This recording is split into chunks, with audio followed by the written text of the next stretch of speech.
I love coffee, I love tea. I love the jabber jive and it loves me.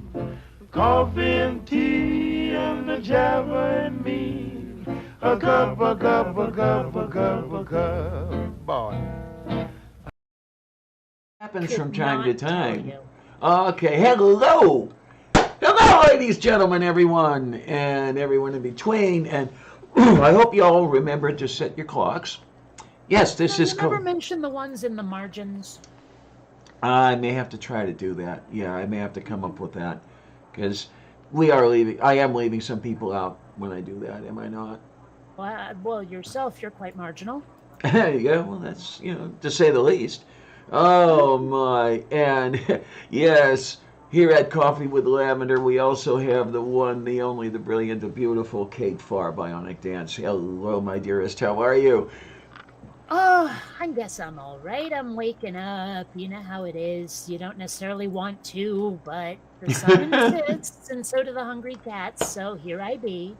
Oh, but it should be that much easier to get up, shouldn't it? I mean, you've had this 25-hour day or whatever the hell it is. And Yeah, no. no, okay. Well, I Truth thought I'd. is, if I had my way, I'd be spending today just sort of sacked up in bed with, I don't know, some hot chocolate and maybe some weed, but I'm out of hot chocolate completely and running really low on weed. Oh no, we can't have that. That's not good. No. I have to admit, like, okay, maybe I'm overthinking myself or over consciencing myself. Is that a term? I don't know. I don't know. Into a bad result here, but I mean, part of me has been tempted, kind of tongue in cheek, to start like a GoFundMe, fund Kate's pot habit. Help Kate stay in weed. But given that people are using things like GoFundMe for medical bills and rent, I would kind of feel like an asshole doing it. But Uh, at the same time, I am low on weed, so oh my. Well, But wait a if minute. times weren't as difficult, I would totally do it and see what happens. But as it is, I just don't like. I know someone will make a video somewhere saying, "Wow, how tone deaf is Kate putting this up?" It doesn't matter if she meant it tongue in cheek. Someone might actually give her money. Blah blah blah blah blah. I know how the internet goes, What so I'm not even going to do it to joke. isn't there some sort of co-fay or something like that where it's supposed to be, get somebody a cup of coffee so you I can don't do know. some weed with it too? I don't know, but that would be great. Yeah. You know, Um, you could call it "Let's Go Dutchy." yeah. Oh, Mage says I almost stayed in bed today, but I had to feed critters and check on my garden. Oh my. Yeah. Yeah, well, that's one good thing about your neighborhood there, Mage. There are very few good things about your neighborhood, but one of them is the long growing season. Hmm. Oh my. I have to look this up though. Let's see. Here we go. Here we go. It is Ko-fi. Ko hyphen fi Hmm. dot I don't com. know. I would have pronounced just from a pure, like, even if I didn't know what it was already, I would have pronounced that Ko-fi. Ah, okay, as in Semper Fi. Yeah, okay. Yeah. Well, more like hi-fi. Ah, well, make an income doing what you love. We take Actually, zero. it's funny because, well, it's weird. Like, you defaulted to the military, where I defaulted to, something used for entertainment. And there's something I've been thinking about for a while too that I Yes, think dear. might be related. Hmm. Is that time when I said I like even numbers so that everyone can have an equal portion, where you said you liked odd numbers so there's never a tie. And I can't help thinking that there is something about our mindsets in there that's significant. Where I was thinking about making sure everyone has equal parts, where you were thinking a bit more about competing. It felt like, if we're talking about ties, Could be, could um, be. and like, I defaulted to musical stuff, and you defaulted to the military, and I'm like, I'm wondering Mm-hmm. if there's something in there. Is it a left brain, right brain thing, or something else? I don't know. I do not know. It's interesting. Yeah, even though I eventually did not do it, I was considering entering the military years ago. So maybe there's a little bit of that mindset that lives on. Well, I would never have gone into the military. See, the thing is, I object to being shot, and I'm not the hugest fan of shooting other people either. Uh, So, me and the military would not have got along. oh my, yeah, because I was thinking of going to the. Well, I hadn't quite decided yet, but I was thinking either of the U.S. Military Academy at West Point or the Naval Academy. Hmm. Um, and as it turned I out, went to the Naval Academy. They called it a strip club, but same thing. there you go, there you go. No, actually, I've never been Uh, to a strip club.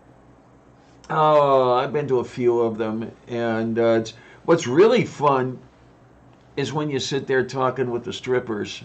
You know, when they're off the bar, and then you're in a generous mood. You buy them a watered down drink, and you sit there talking with them. And I tell you, not all of them fit the stereotype. Well, I think we know that already from our very own brazen atheist, Aaron Lewis, who does not at all fit the stereotype of her former occupation. Um, but it was shitloads of fun, really. Well, the closest I've come to going to a strip club, and this is an interesting side effect of being a lesbian, people, is getting invited to the bachelor and bachelorette parties at a wedding. Hmm. Well, because Interesting. they know you'd probably be into the female stripper, but Oh they also yeah. know you'd probably be more into the crowd at the bachelorette party, so you end up going to both. There you are. I like it. And I mean, so I went to a bachelor party, and so that was the closest I can come to having been to a strip club, was seeing the stripper at that party. Now here's the really interesting part. Later, like a month or two later, I go to a Seattle lesbian bar for karaoke night, and guess who's singing karaoke? All right. Just saying, that was interesting.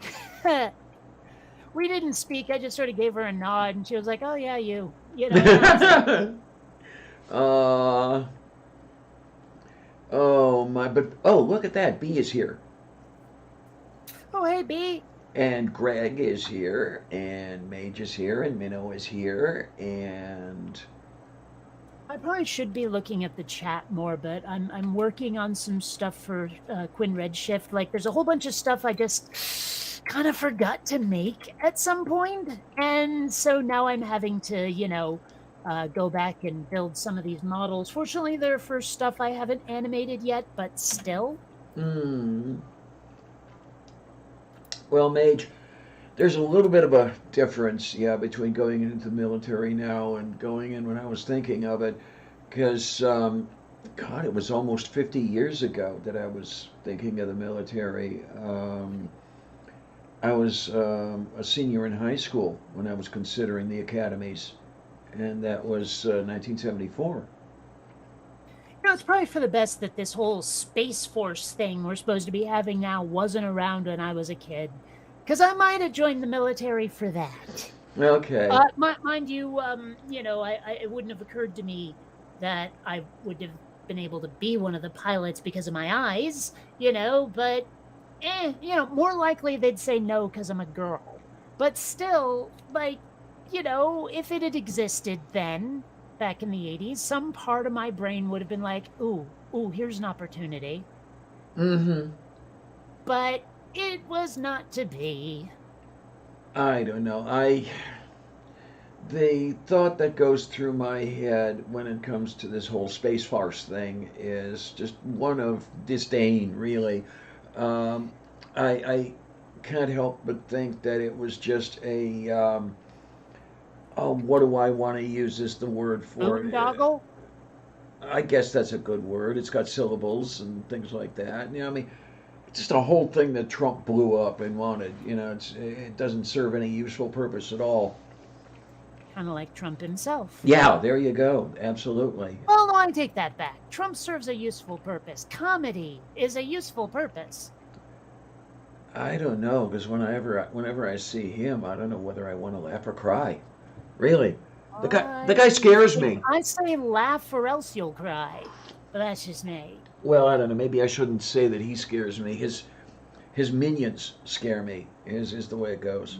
Really, when you come down to it. The funny thing is that I've seen a lot of reports about how, because he's not in the public eye as much, a lot of, he has diehard loyal supporters who will be there no matter what. Oh, yeah. But a lot of the others, a lot of the people who got caught up in MAGA but really weren't living the life, a lot of those folks are now distancing themselves from Trump just about as hard as they can.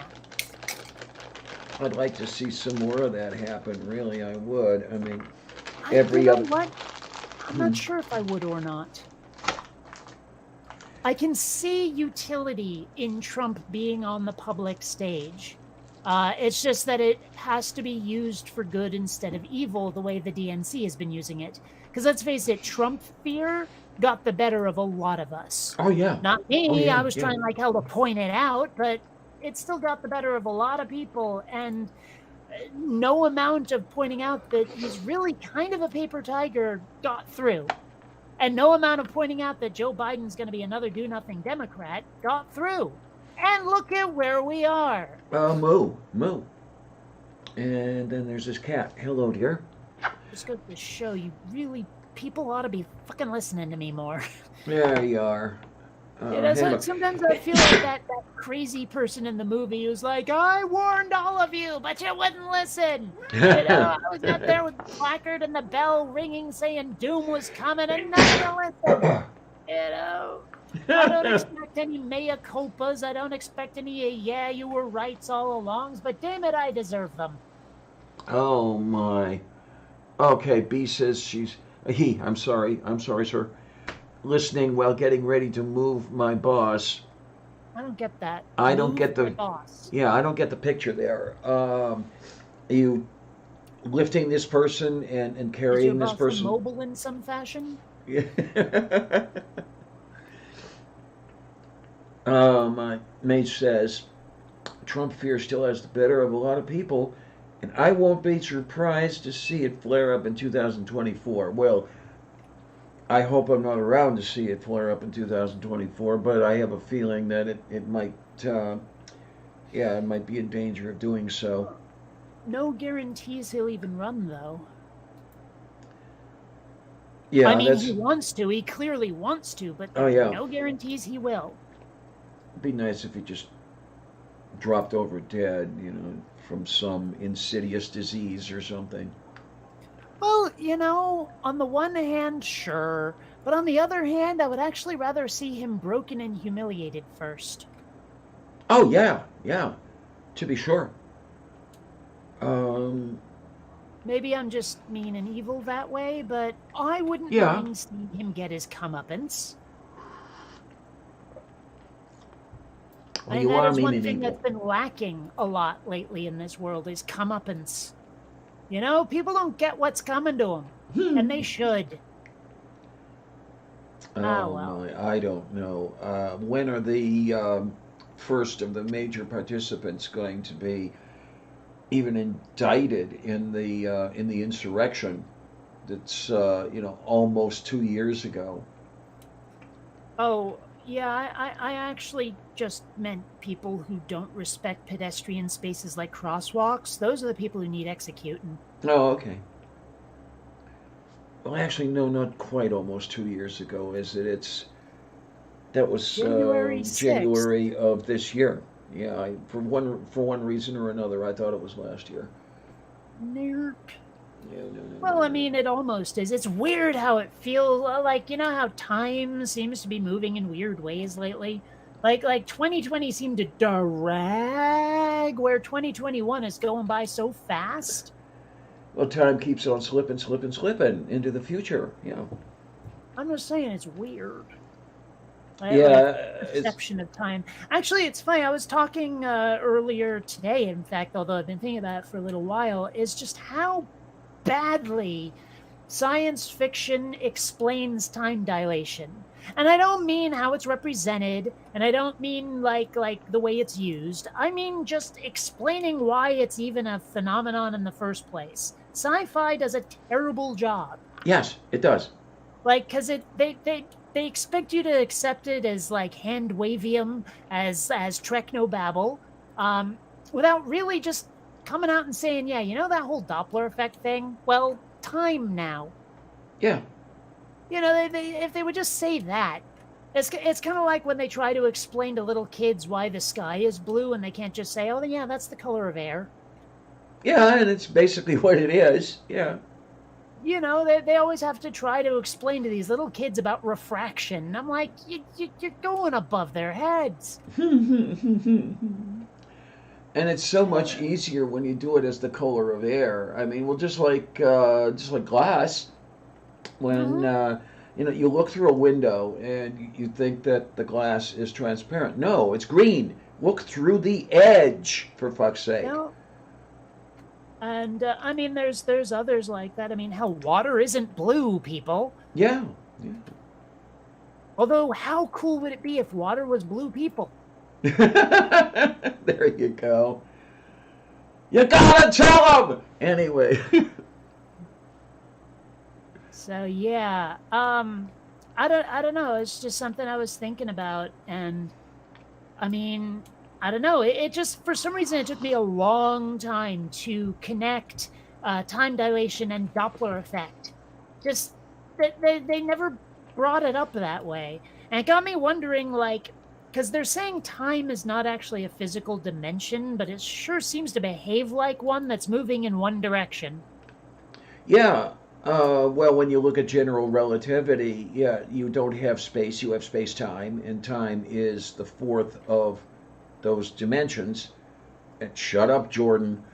But Um, somehow it doesn't correspond. Like it's not actually a physical dimension, though. Apparently, Apparently, yeah. At least, as far as space goes, the way space is physical, time isn't in that manner. Yeah.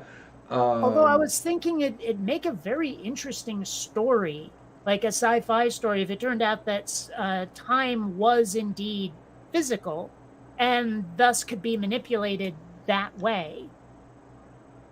okay, okay. You know, like if I don't know. I have this idea in my head for something I might do with Quinn Redshift later, but it's hard to explain, especially when I'm A, distracted, and B, caffeinated. So, There you go. in fact, I might be distracted because I'm caffeinated. And Mr. B is being pedantic today. Yay! B Yeah, says that blue eyed people have no color in their eyes. It reflects the light, and as we perceive it, is blue. but aren't there people with white irises? I don't know. I do know that there are people with gray irises. There was this. Well, I mean, it's close enough. The point is that on a color wheel, there'd be no saturation. Hmm. But I'll tell you that. Oh, that lady with the blue eyes. I'm sorry. The gray eyes I remember from years ago. Oh my God, striking. Anyway. I think everybody knows what the Doppler effect is, or if they don't, they'd at least come close to figuring it out. I mean, This I shirt don't is know. blue if you run fast enough. Yeah. I mean, I remember there was an episode of The Big Bang Theory where it was Halloween and Sheldon dressed up as the Doppler effect. I'll be honest, the way it was represented would not read as Doppler effect to me. But every time he tried to get people to guess what his costume was, he would just go, "Meow." And that to me at least, I'd go, oh, Doppler effect? Yeah. Huh. And wouldn't most people, don't we know that that's what that sounded? I mean, maybe I'm just operating well above most people's pay grade, but I thought if you said Doppler effect, people would know what the fuck you meant. There you are. Absolutely. And it's amazing when you consider now that not only do you have the whole Doppler effect going on in the universe, but you have another effect that's doing in the shifting that is other than the Doppler effect, and it has something to do with parts of space that can actually move at faster than the speed of light or some shit like that. And I'm not exactly sure how it works, but it's crazy, weird. I love it. I don't know. Sometimes I wish I was a bit better at math because I might have made a decent physicist. Oh, physics is fun. Well, but I mean, I just mean in terms of like coming up with ways of looking at things that other people don't. I seem to be good at that. I won't say that I'm necessarily coming up with good ideas, good alternatives. Wow, I just came up with that. That's kind of cool. But I have a feeling that if I knew enough of the math, I might be able to innovate a bit more than some people might suspect of me. I was considering physics when I went back to school. God, 30 years ago already, but that's another story entirely. I was thinking either neuroscience or high energy particle physics. And one of the reasons I went into neuroscience is because I saw that, to me anyway, the questions being asked in physics were more and more approaching the unanswerable realm, if you want to call it. You could almost not answer a lot of those questions. And neuroscience still had questions you could answer. Well, I know I've mentioned the the whole Lawrence Krauss thing where I watched that lecture of his, and it was like, wow, I've never wanted to be a scientist until now.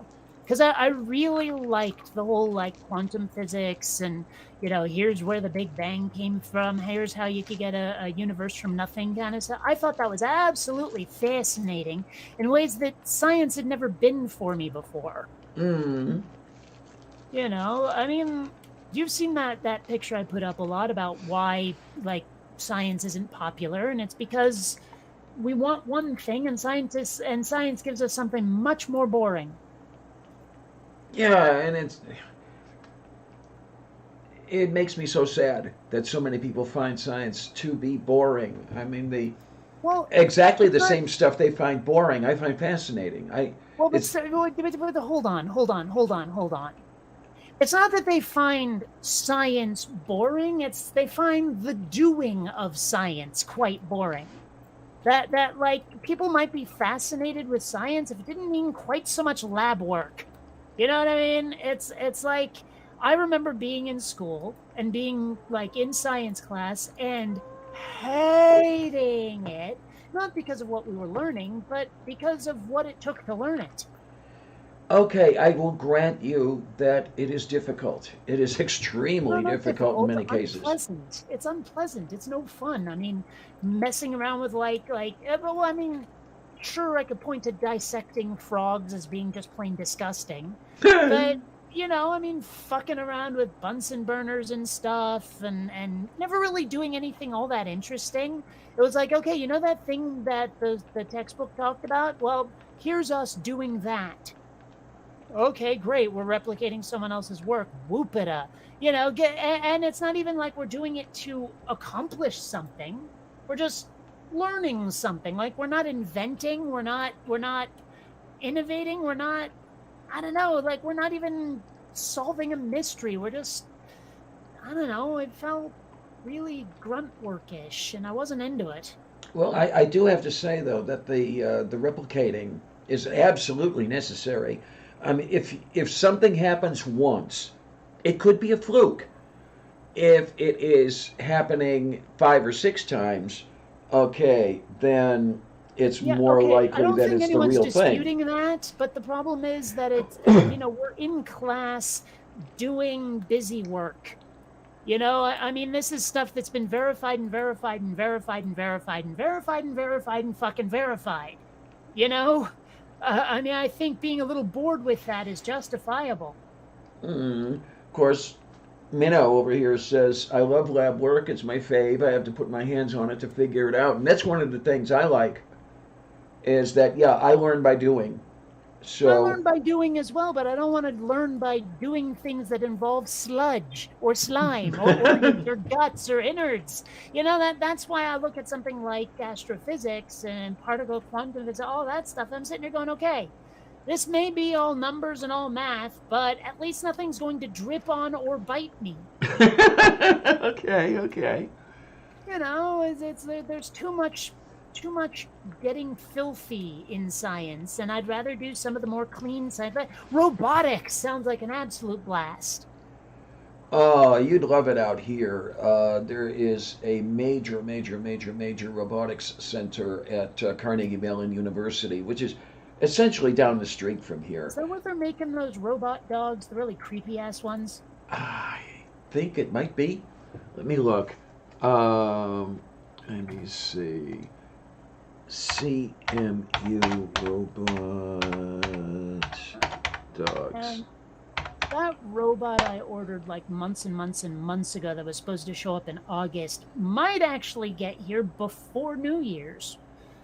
Oh my. Okay, yeah, CMU is where the robot dogs are coming from. Yep, yep, yep, yep, yep, yep, yep, yep, yep.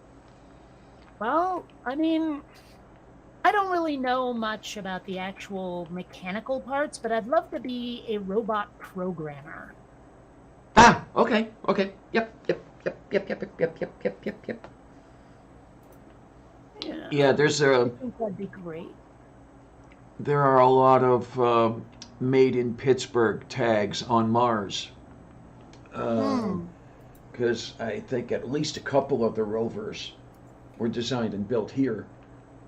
I wonder how much shit there is on Mars and the moon that isn't supposed to be there. Like some scientists slipped some doodad that are knickknack or keepsake onto one of the Mars rovers and secretly put some code in there to drop it somewhere on Mars so that generations later they can find this silly little time capsule. It sounds like the kind of shit I'd pull.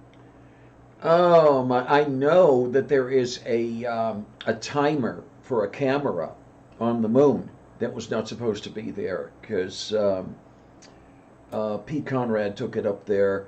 He had noted that in Apollo 11 you didn't have any pictures of the two astronauts together. Yeah, I know. You had the one with Neil reflected in Buzz's helmet, but no, he's talking about two guys in one frame. And what he wanted to do was have a timer on the shuttle release, and then have he and Al in the frame together. And unfortunately, he misplaced it and didn't find it until they were ready to go up the ladder, and it was too late to use it. But it's still up there. It's just that it wasn't used.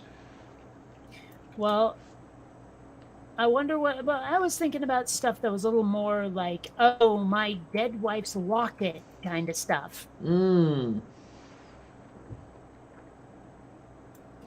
that one I can't tell you. Well, I that's know. why I'm wondering. I know that there was a mannequin of the fallen astronaut, but no, they intended to take that up there. Hmm. Uh, And if I was in NASA, I'd be pulling so many pranks. there was plenty of that going on anyway. Yeah, this is. Yeah, but I mean, I would have joined in and maybe invented a few of my own, is what I'm saying. There is the story of the corned beef sandwich. I'm not sure I know that one. Gemini 3, March of Actually, I don't want to 1965. hear it until you can pronounce Gemini properly. And basically, what happened was they took some of the new food up with them that was in the tubes and everything. And John Young, the co-pilot, said, this sucks. I'm taking some real food up there. He stuffed a corned beef sandwich into the pocket of his suit and pulled it out during the flight. He goes, "Hey Gus, you want a bite?" And they have breadcrumbs floating around in the cabin and a whole bit like that. It was a whole bunch of fun.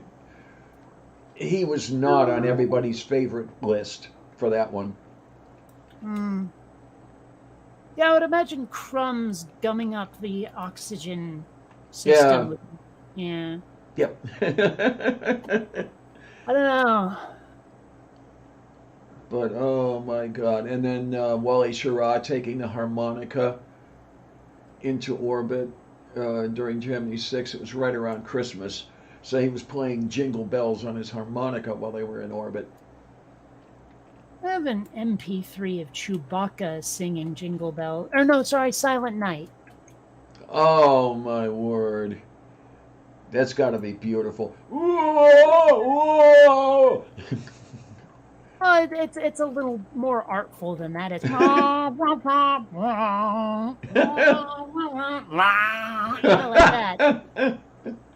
Yay! I can't really imitate a Wookiee, so you're just gonna have to cope with that. Maybe that's a good thing. Like I what don't know. a very sick muted trombone. I don't know. Wah, wah, wah, wah, wah, wah, wah, wah. Yeah. Oh my! Those do look really funny when people are playing them. It's like you've got some sort of, I don't know, cooking pan, like a drip pan or something, covering the end of the trombone. Yeah, uh-huh. It looks really goofy to me. They remind me of bowler hats. Not me. There's too many dips. Okay, okay. No, it actually reminds me of like a shorter radius version of the stovetop grill I own. Like if you were to shrink the radius down a bit, it kind of looks like that. Okay, okay.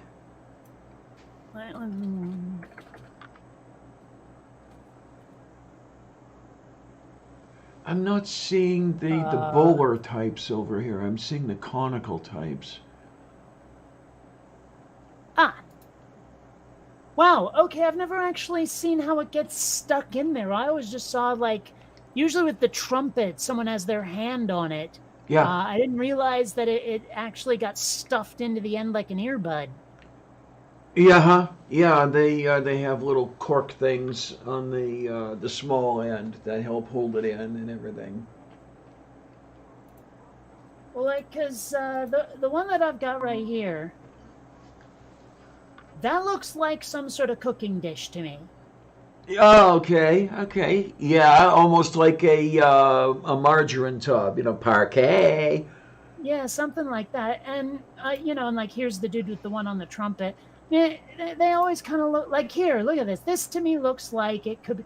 And, okay, I don't know exactly how this works, but I swear I've seen people doing the trumpet one where it's like on a hinge and they're taking it on and off constantly. Yes, uh-huh. Yeah, it always just sort of looked like someone was holding a pot or a pan on there and was just wagging it back and forth. Yeah, huh? Because let me see if I can, yeah, here we go. Let's see if I can drag this up. Because this is one of the type that you're talking about. All right, we're going to paste and go. And then we are going to share. Yes, we're going to share a tab. There you go. And if you can see, you're gonna have to scroll down a bit. Yeah. Let's see if I can do. There we go. Now, if you can see at the bottom where that roundish thing is.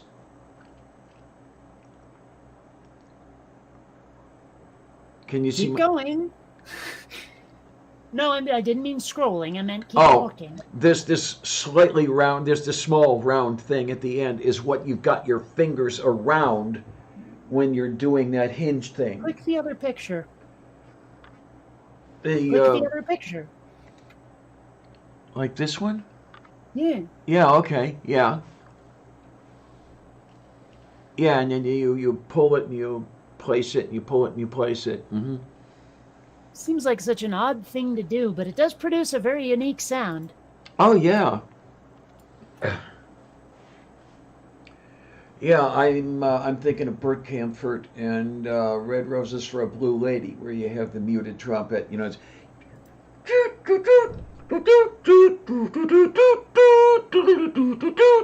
one of those.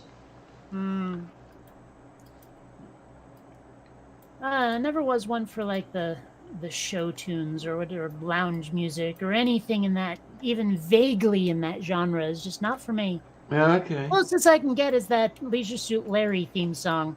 God, it's been so long since I've done that. Well, no, because we discussed it like a month or 3 ago, remember? Yeah, in other words, it's been so long since I had that game. Oh my God, a Ah. long time. I bought the entire series off of Steam for like $20. Okay. Yeah.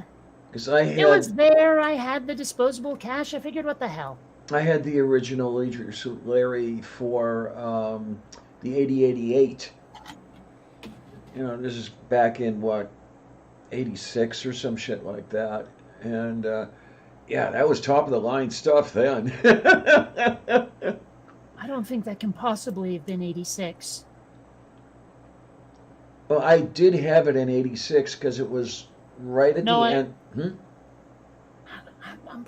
I'm going to look this up, but I'm pretty sure that game came out later.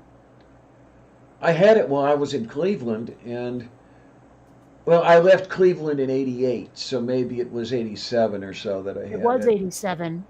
Okay. It says here published in 87. Okay. Told ya. I knew it could not possibly have been 86. Oh my, that was an interest. I knew that machine inside out. I was redoing the BIOS.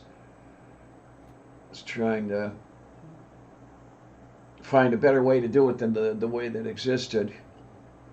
Well, what's funny is I didn't even know what a Leisure Suit was when I was playing that game. Okay. And when I found out later and then looked at that tiny-ass 8-bit character and could not see a Leisure Suit in that, wasn't until they made the VGA remake that I could finally see what they intended. God, the lapels. What was that? The lapels on those Leisure Suits. Oh, lapels. Okay, that's not what I heard. Yeah. Well, you know me, I hate the 70s. As far as I'm concerned, there were 2 good things that came out of the 70s, and one of them was Star Wars. I have no idea what the other one would have been. Not at all. And so, yeah, Leisure Suits. I mean, why? Anyway. Like, what? I know how much drugs there were, like how much drugs people were doing in the 70s, but not enough to justify Leisure Suits. That cocaine did shit to you, man. Oh, I'm thinking it was the pot and the acid more than the coke. I don't know. Pot was more 60s. Acid was definitely 60s. Yeah, but they were still around, and goodness knows weed is here to stay. But I was more thinking about the drug's effects. I don't care how much coke you do. I don't think it really makes you hallucinate the way LSD and sometimes weed can. And yes, weed can make you hallucinate if you don't know. Oh yeah, I've had it happen to me. Mm-hmm. I mean, heck, I've gone to the dispensary basically just saying to them, okay, what do you got that's closest to an acid trip without being an acid trip? And boy, did they hook me up. Oh man. So yeah. I'm seriously considering trying to get a medical marijuana card, but I don't know if the transplant center would like that or not. It depends on the delivery method. Maybe, I don't know.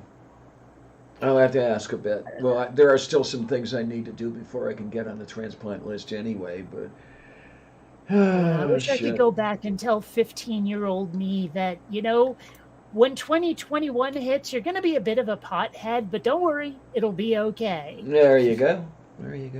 The way they tried to scare us with drugs back in my school days, holy shit. I remember DARE. Yes. And everyone thought it was drug awareness resistance education. I'm like, no, it's drug abuse resistance. You're resisting the abuse of drugs, you dummies.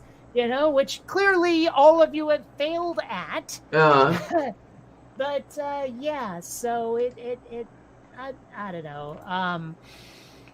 They didn't. They managed to scare me for a good long time, actually, but clearly that wore off. Hey, Roderick, how you doing, honey? It's been a while. I'm just Yay. saying. What? Well, the drugs weren't nearly as Oh, scary as yeah. they tried to get us to believe. Oh, Fucking shit. Nancy Reagan. I remember the assemblies where in junior high school they would get us into the auditorium and show us films about the alleged effects of acid. You know, how it caused deformities and all this other shit, which of course it does not do. Um, but One of that these whole. days, I need to get my hands on Reefer Madness. I've never watched it. I've got a copy. Come on over. Hmm. I haven't Did watched. you know they're bringing Dare back, Mage? Oh. They've actually had booths up at the supermarket asking for donations to help get it going. Oh, Jesus Christ. Allegedly, they're doing it differently than they did before, that it's not, just say no anymore, but I don't exactly know what it's become, so. Oh man, what I really want is a real push by Normal. But I suppose Pushed that by what?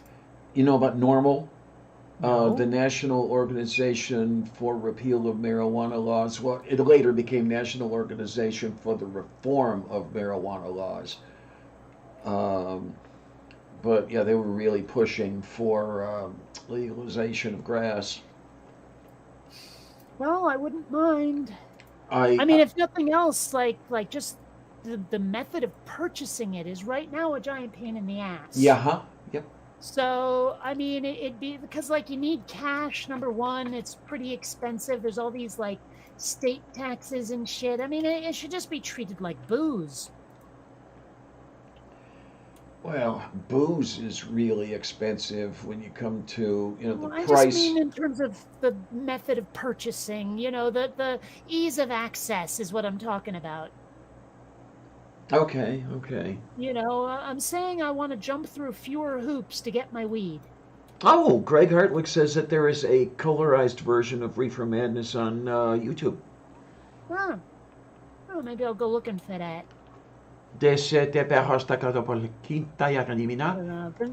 Looking for stuff to binge, stuff that I haven't binged many times before. Let's and see. It's getting difficult. Here we go. Like seriously, okay, here's part of the problem is I want to binge watch stuff while I'm working, which means it can't be something that's too involved or I'll stop working. So what I've been looking for are like mindless sitcoms, and those are getting harder to find. Oh, wow, this is amazing. I see 3 links to the colorized Reefer Madness, and I see 1 to black and white Reefer Madness. Man, you got the bar for amazing set really low. Huh? What? Where? I said you have the bar for amazing set really low. Okay. Well, you said this is amazing, and I'm thinking it's fairly pedestrian, to be honest. Well, I don't know. I could be in a motor vehicle, but oh well. But yeah, there's the black and white Reefer Madness there, guys. Yeah, you can do that, and you can watch it, and you can throw stuff at it, and I don't know, stuff and things. Yeah. Yay! I know what some people are going to be throwing at it, and I want to be nowhere near it when they do. Deste carai, no to še de kalika pastonta to jo kada se remetrende. Well, I mean, you know how it is. It's the internet. People on the internet are gross, by definition. Oh, geez. Colleen says if you're looking for a funny, mindless to come watch while you're working, try Fresh Prince. Okay. 90s, Although I will admit I did just finish binge watching Dharma and Greg, so maybe I'm not that opposed to the 90s, but still. Oh, okay. What? So we have Dare died in 1998, but was replaced by Real. Yeah, well, it's coming back, is the thing. Oh, yoy. Not really sure what they intend. I mean, maybe it's like the R is now responsible instead of resistance.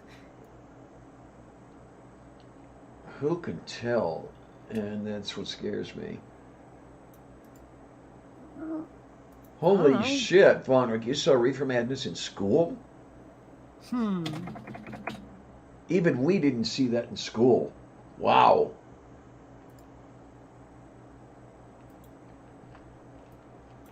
I don't remember if they ever showed us any anti-drug movies in school.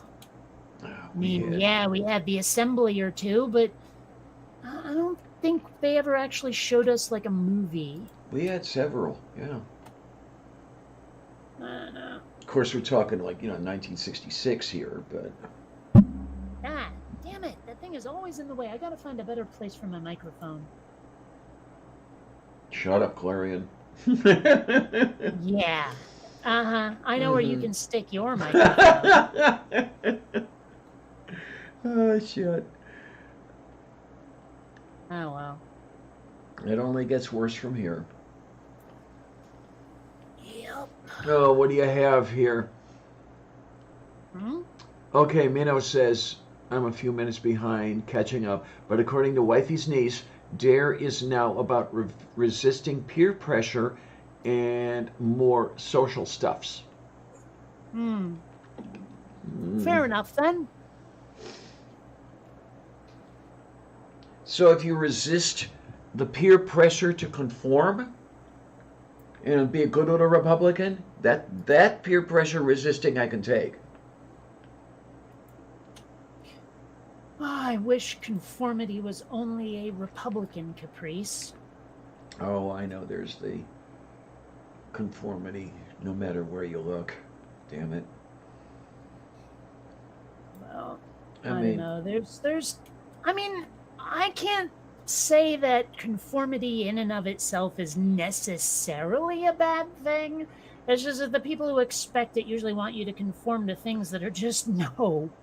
Uh-huh. I mean, there is some degree of conformation, if you will, conformity, without calling it that. I mean, people tend to do things in similar manners, when they're in the same neighborhood. That's a bit of conformity. That, and I mean, there are some ways where conforming to the rules isn't such a terrible thing sometimes, like, traffic laws. Yeah. I really would prefer it if people would realize that crosswalks are not just a helpful suggestion. Driving on the correct side of the road is usually indicated, yeah. Just a smidge. And I have to say, I hate using the word that way. It just doesn't make sense, because usually when people say indicated, they mean, oh yeah, you were shown a thing. It was indicated to you, as opposed to, oh yeah, this is a good idea to do in this particular circumstance. Know what I'm saying? Yeah. I find that irritating. Mage has it. Yeah. Mage did it right. Resist peer pressure by pressuring you into conformity. Yep.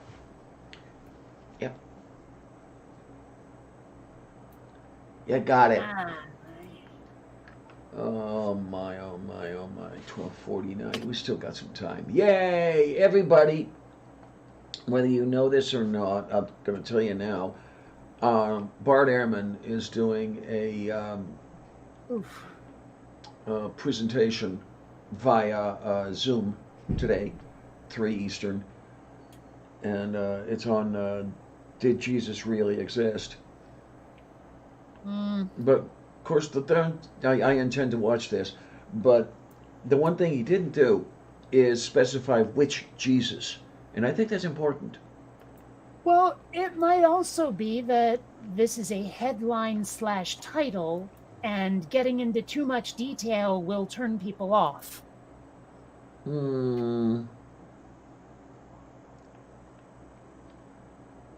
Wait a minute. I mean, how much of a TED Talk do you think the title ought to be? Oh, You for know, we're example. talking about getting butts on seats here, not okay, the entire content of the lecture is in the title. There you go. I don't know. In a way, I can see where it leaves just enough to the imagination where, yeah, you're going to go in and watch this thing just to see which Jesus they mean. But what I'm saying though is maybe he covers all of them. Maybe that question that you just brought up is addressed in the lecture, but not in the title. Oh, if it's anything like the other stuff he's done, he will. Yeah. Then quit your bitching. Who's bitching? I'm just being You're a. bitching. I'm being a pain in the arse. There's a difference. Yeah, well, either way. Oh my, 50 words or more. I like it, Mage.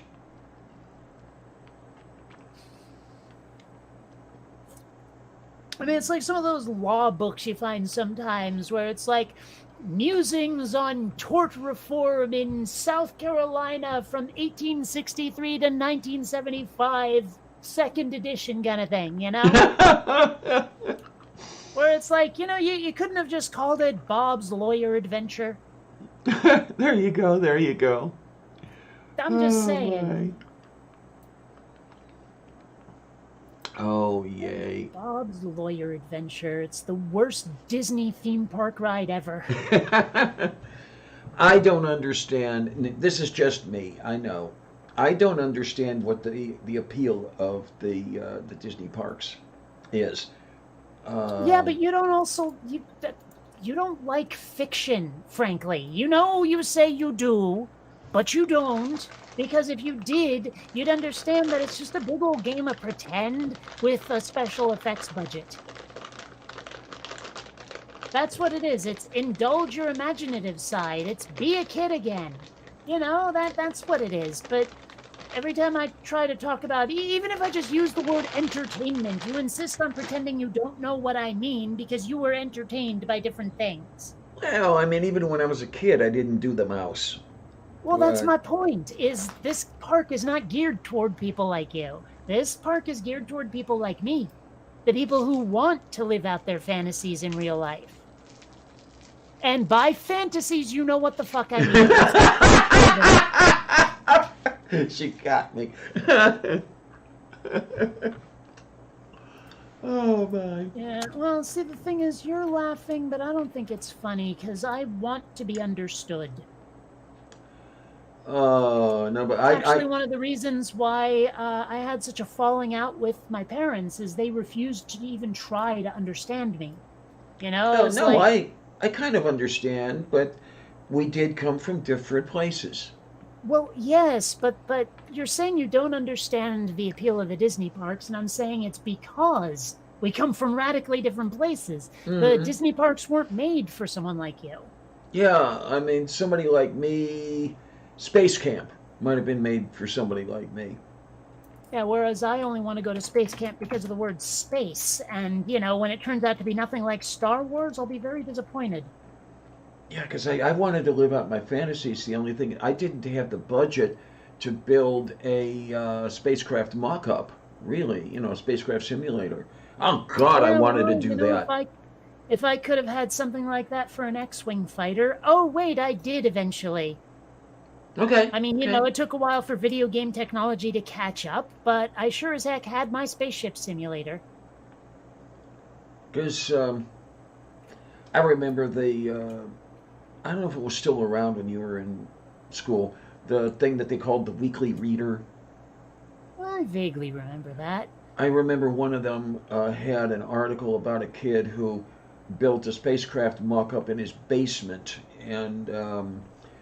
spent a week inside it simulating a space. And I wished I could have done that, but there was no way I would have been allowed to do that. Yeah, I would have been more likely myself to have built, like, say, a mock-up of the Millennium Falcon and made a fan film. Okay. I mean, you know, more or less the kind of thing I'm doing now, just I decide to make my own story instead of copying Star Wars.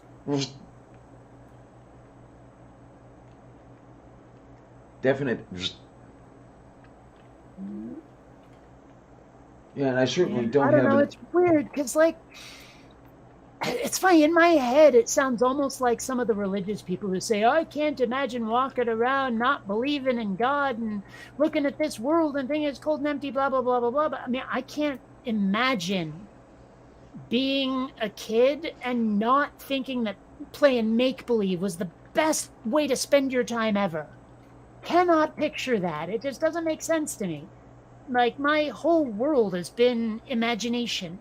That's been my whole life, has been imagination. I love coming up with stories and seeing the stories other people can come up with and immersing myself in a world that never existed until someone else thought it up. That is so much fun. It's just interesting to see what people can come up with. Well, but then I look at the real world and I see how little of it exists, how little of it is even possible. And I'm like, oh my gosh, we live in such a boring place, and no wonder we make up stories. Well, there's the problem I find with religion, where it's all made up and it's all pretend and the whole thing, and how much more wonderful exploring the actual world is. So yeah, we're definitely. So there's the difference. There's the difference. The actual world is not more amazing or interesting than, say, the galaxy far, far away, or Federation space, or any of that stuff. Because there you get to meet aliens, you get to meet intelligent robots, you get to fly to places you've never been before and have wild adventures. Whereas here on Earth, usually your adventures end with broken bones, sunburn, and being eaten by animals. It's no fun at all. So, I mean, it's like science may be interesting, but it'll never be as interesting as what I can think up on a Saturday morning. But Mage, you've got a point. Mage says science starts with imagination. Yeah, and then you pair off the stuff that can. But it ends up becoming nothing nearly as cool as what I can picture in my head. I don't know. I mean. No, I do know. I think the Krebs cycle is so cool. It's absolutely cool. Yeah, I don't think you know what cool means. You wore bow ties to school. Poindexter. No, I don't even know what the hell you're talking about, but I sure do know that it'd be a lot more interesting to sit in on a council meeting at, like, say, the Babylon 5 Advisory Council or whatever the hell, the League of Non-Aligned Worlds. That would be so much more interesting than anything in this actual world. Seeing galactic politics playing out in real time with spaceships and robots and aliens, so much cooler than, oh, gee, we sent another satellite into space to broadcast Ishtar 24 hours a day. Woo! It's just not that cool. Well, okay, the communication satellites, yeah, I know they're up there, but I kind of really wrote them off for being cool. Sometime after Echo, but. Well, the point is, like, okay, sure, science seems really neat and all, but when do I get to play with it?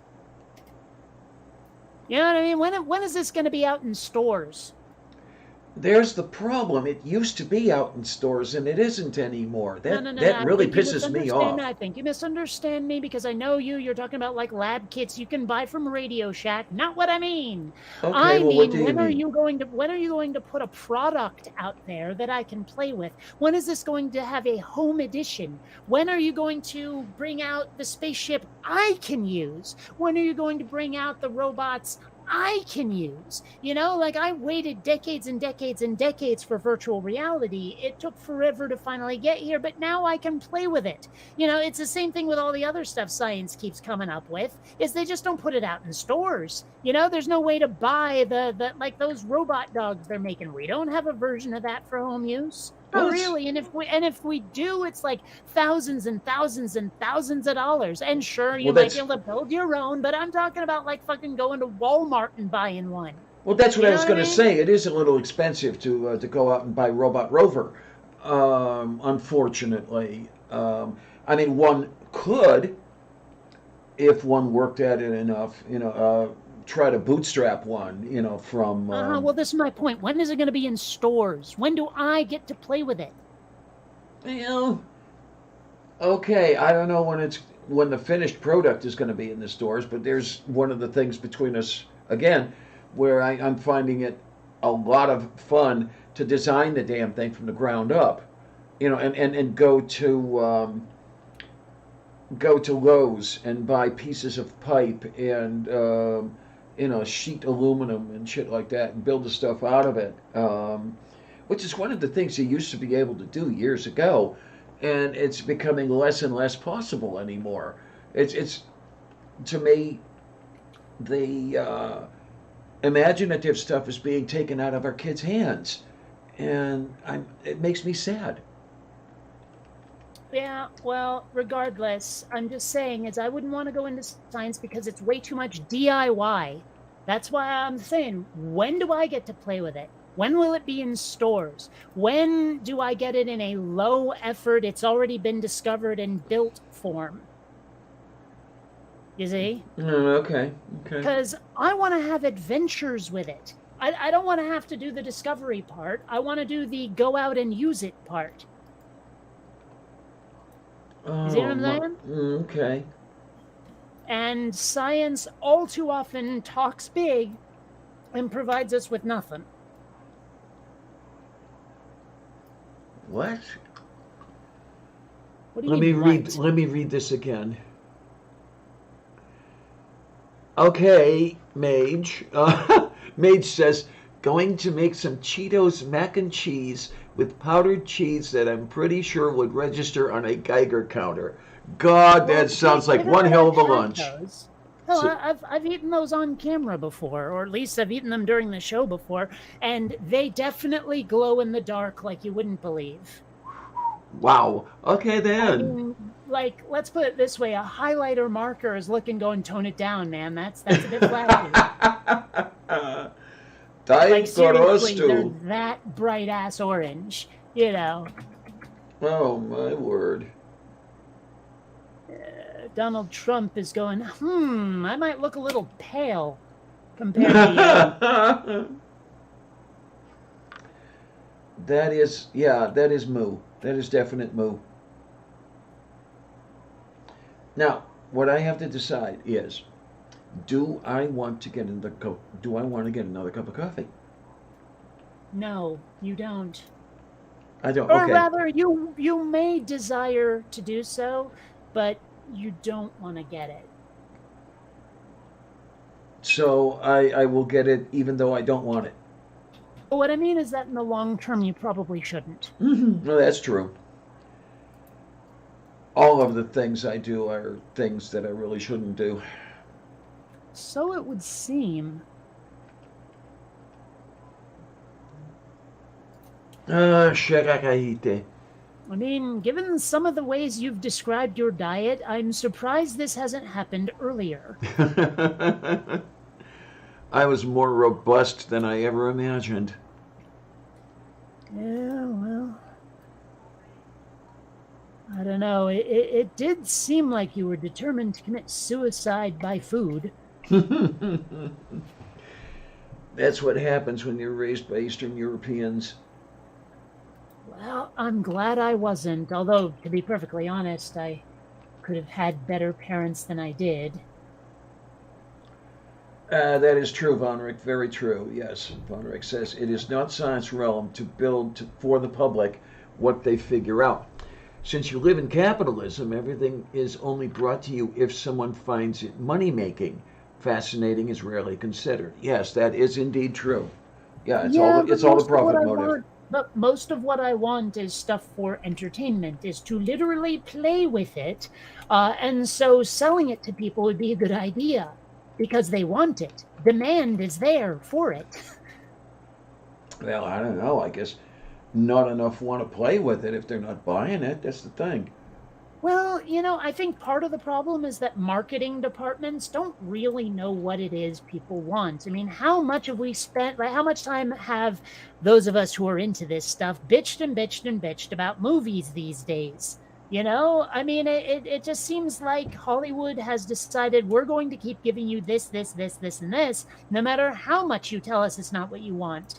And then when people stop going to movies, they're like, oh, well, we should stop making that kind of movie entirely. Not, we made a whole bunch of really bad, artistic decisions in the name of business. No, it's we're just not going to make action adventures anymore because you stopped going because you didn't want to see this kind of action adventure.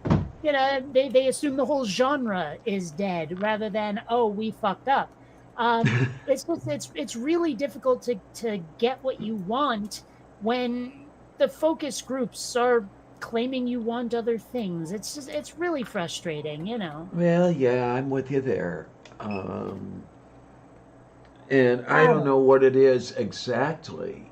Yeah, because what you're saying is quite correct in most cases, where, yeah, we want to do this particular thing, and if you don't want it, then we're not going to do anything. They're not asking, but yeah, what do you really want? So yeah. I don't know what you do. Well, I mean, a lot of these companies want to decide for you what the next popular thing is going to be. They have invested in making trend what they want trending. You know, it's like the boy bands and the girl bands, the manufactured pop. Let's go back in the past. You got your NSYNCs and your New Kids on the Block. More recently, you got like One Direction and the Spice Girls and all of those. You know, and well, the Spice Girls are a long ass time ago, but you know what I mean. Um, they're more recently than NKOTB, but point being that you also have actors like that. I mean, Shia LaBeouf was being forced on us by Hollywood. He was in every goddamn thing for a good long time. He was in that Indiana Jones sequel that sucked so hard. He was in the Transformers movies, blah, blah, blah, blah, blah. They just really wanted him to be the next darling, and it was pretty clear it wasn't taken, Mm. you know. But they wanted him to be like the Justin Bieber of acting. And so my point is that Hollywood and the music industry, they are trying to make popular what they want to be popular rather than what the public actually wants to consume. And most of that is because it's just much easier and cheaper to produce certain kinds of music, for example. You know? It's just easier to have a bunch of people write a bunch of songs and then foist them on a bunch of people to karaoke them on stage than it is to actually hire artists who are making original content that may or may not land with the public. Okay, so what I'm thinking here is how can how can it be done where the independent producers, because we've already got, for example, in the music world, we've got the independent musicians and everything. How can we get them to be able to afford the marketing departments that are necessary for a widespread audience? Because I tell you, some of the uh, independent artists I know personally are some pretty damn good. It's just that they don't have the big corporations and shit behind them. Well, I'll tell you this much. You got the problem from the wrong end. Okay. The question is, when they get profitable, how do we keep the moneyed interest greedy paws off of it? That's the real problem, because people have gotten successful before. Independent labels have gotten successful before and then were bought out by corporate. Like take YouTube, for example. YouTube started out indie and then Yeah. was bought by Google. And Yeah. Google Yeah. went and ruined the fuck out of it. That's the problem, is that, when something that's popular and indie becomes too popular, it gets bought. That is the problem. We need to make sure that popular stuff isn't purchased. Okay.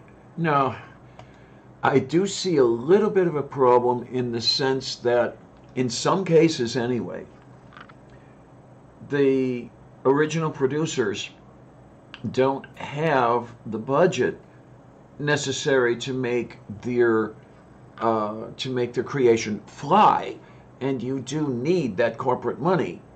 Um, so it's a matter of No, you don't necessarily, though.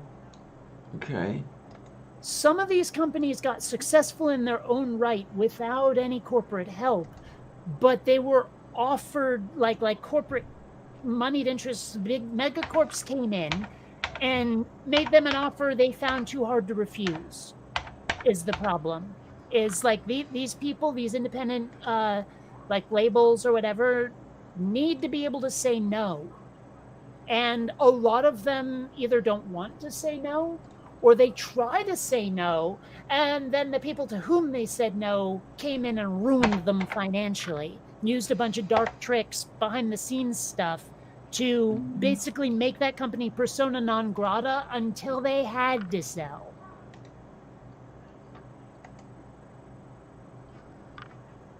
Okay.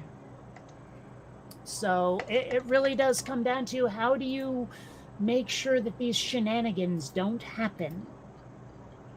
And how do you get the people who are indie creators to not give in to their own greed?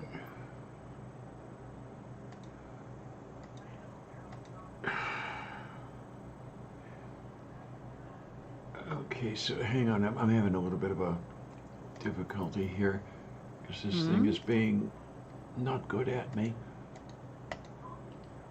Okay. There must be a.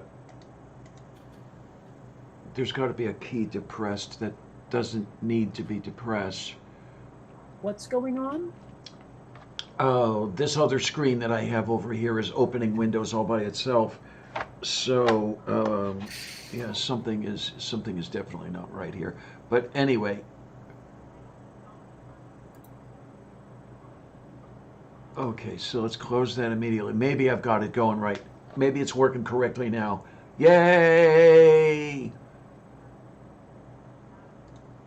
Yeah, looks like it's working right now. Okay.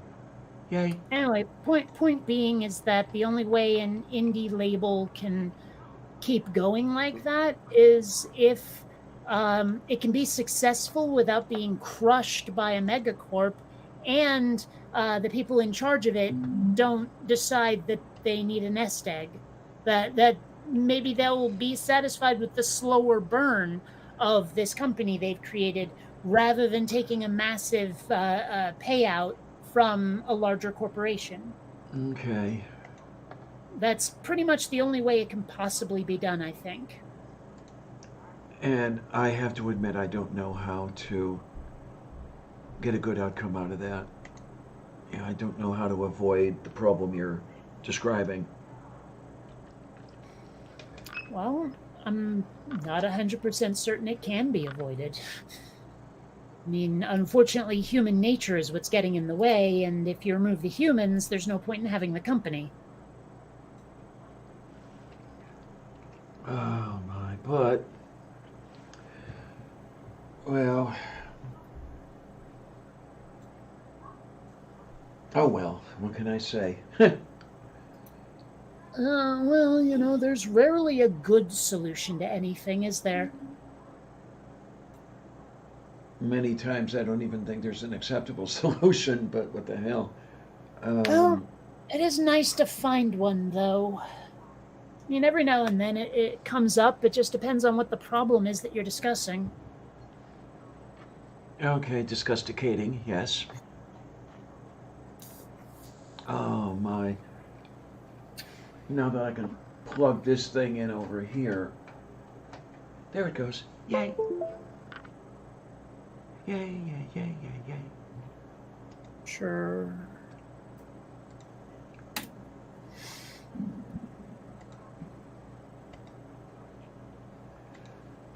There it goes. Yay!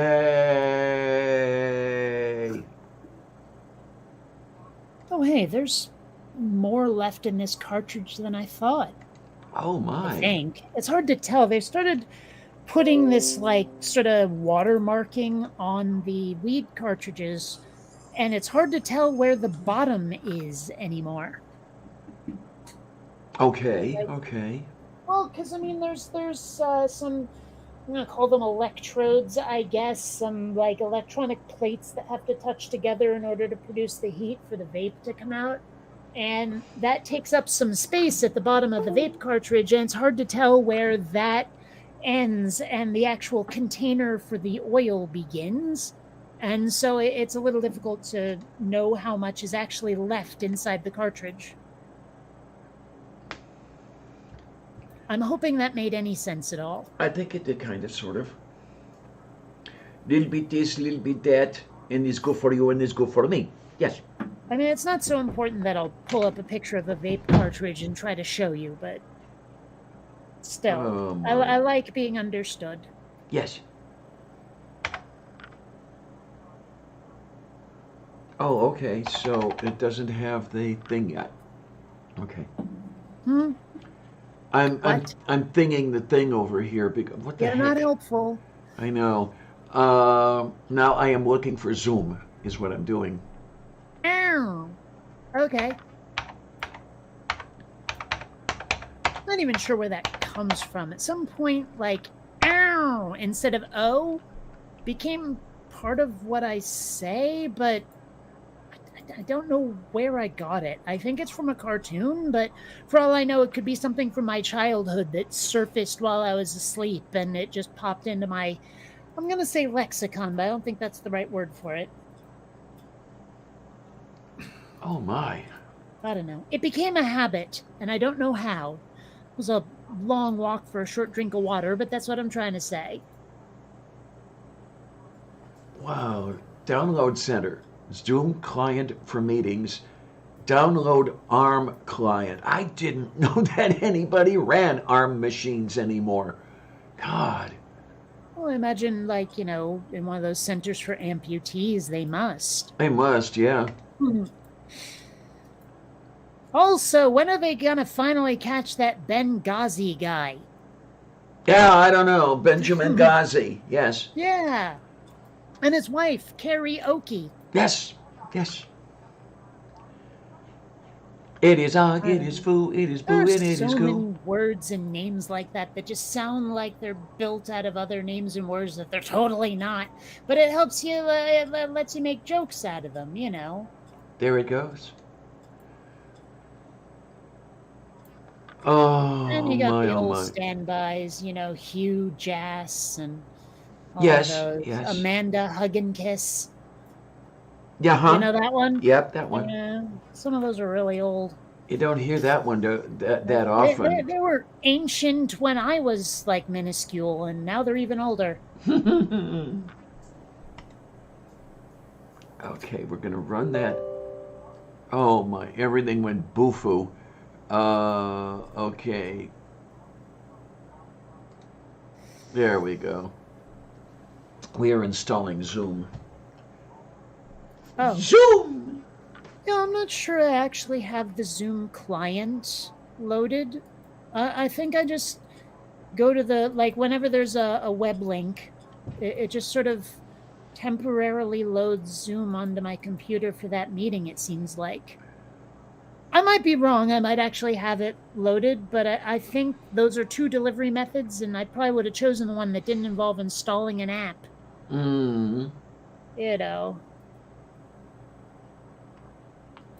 Okay.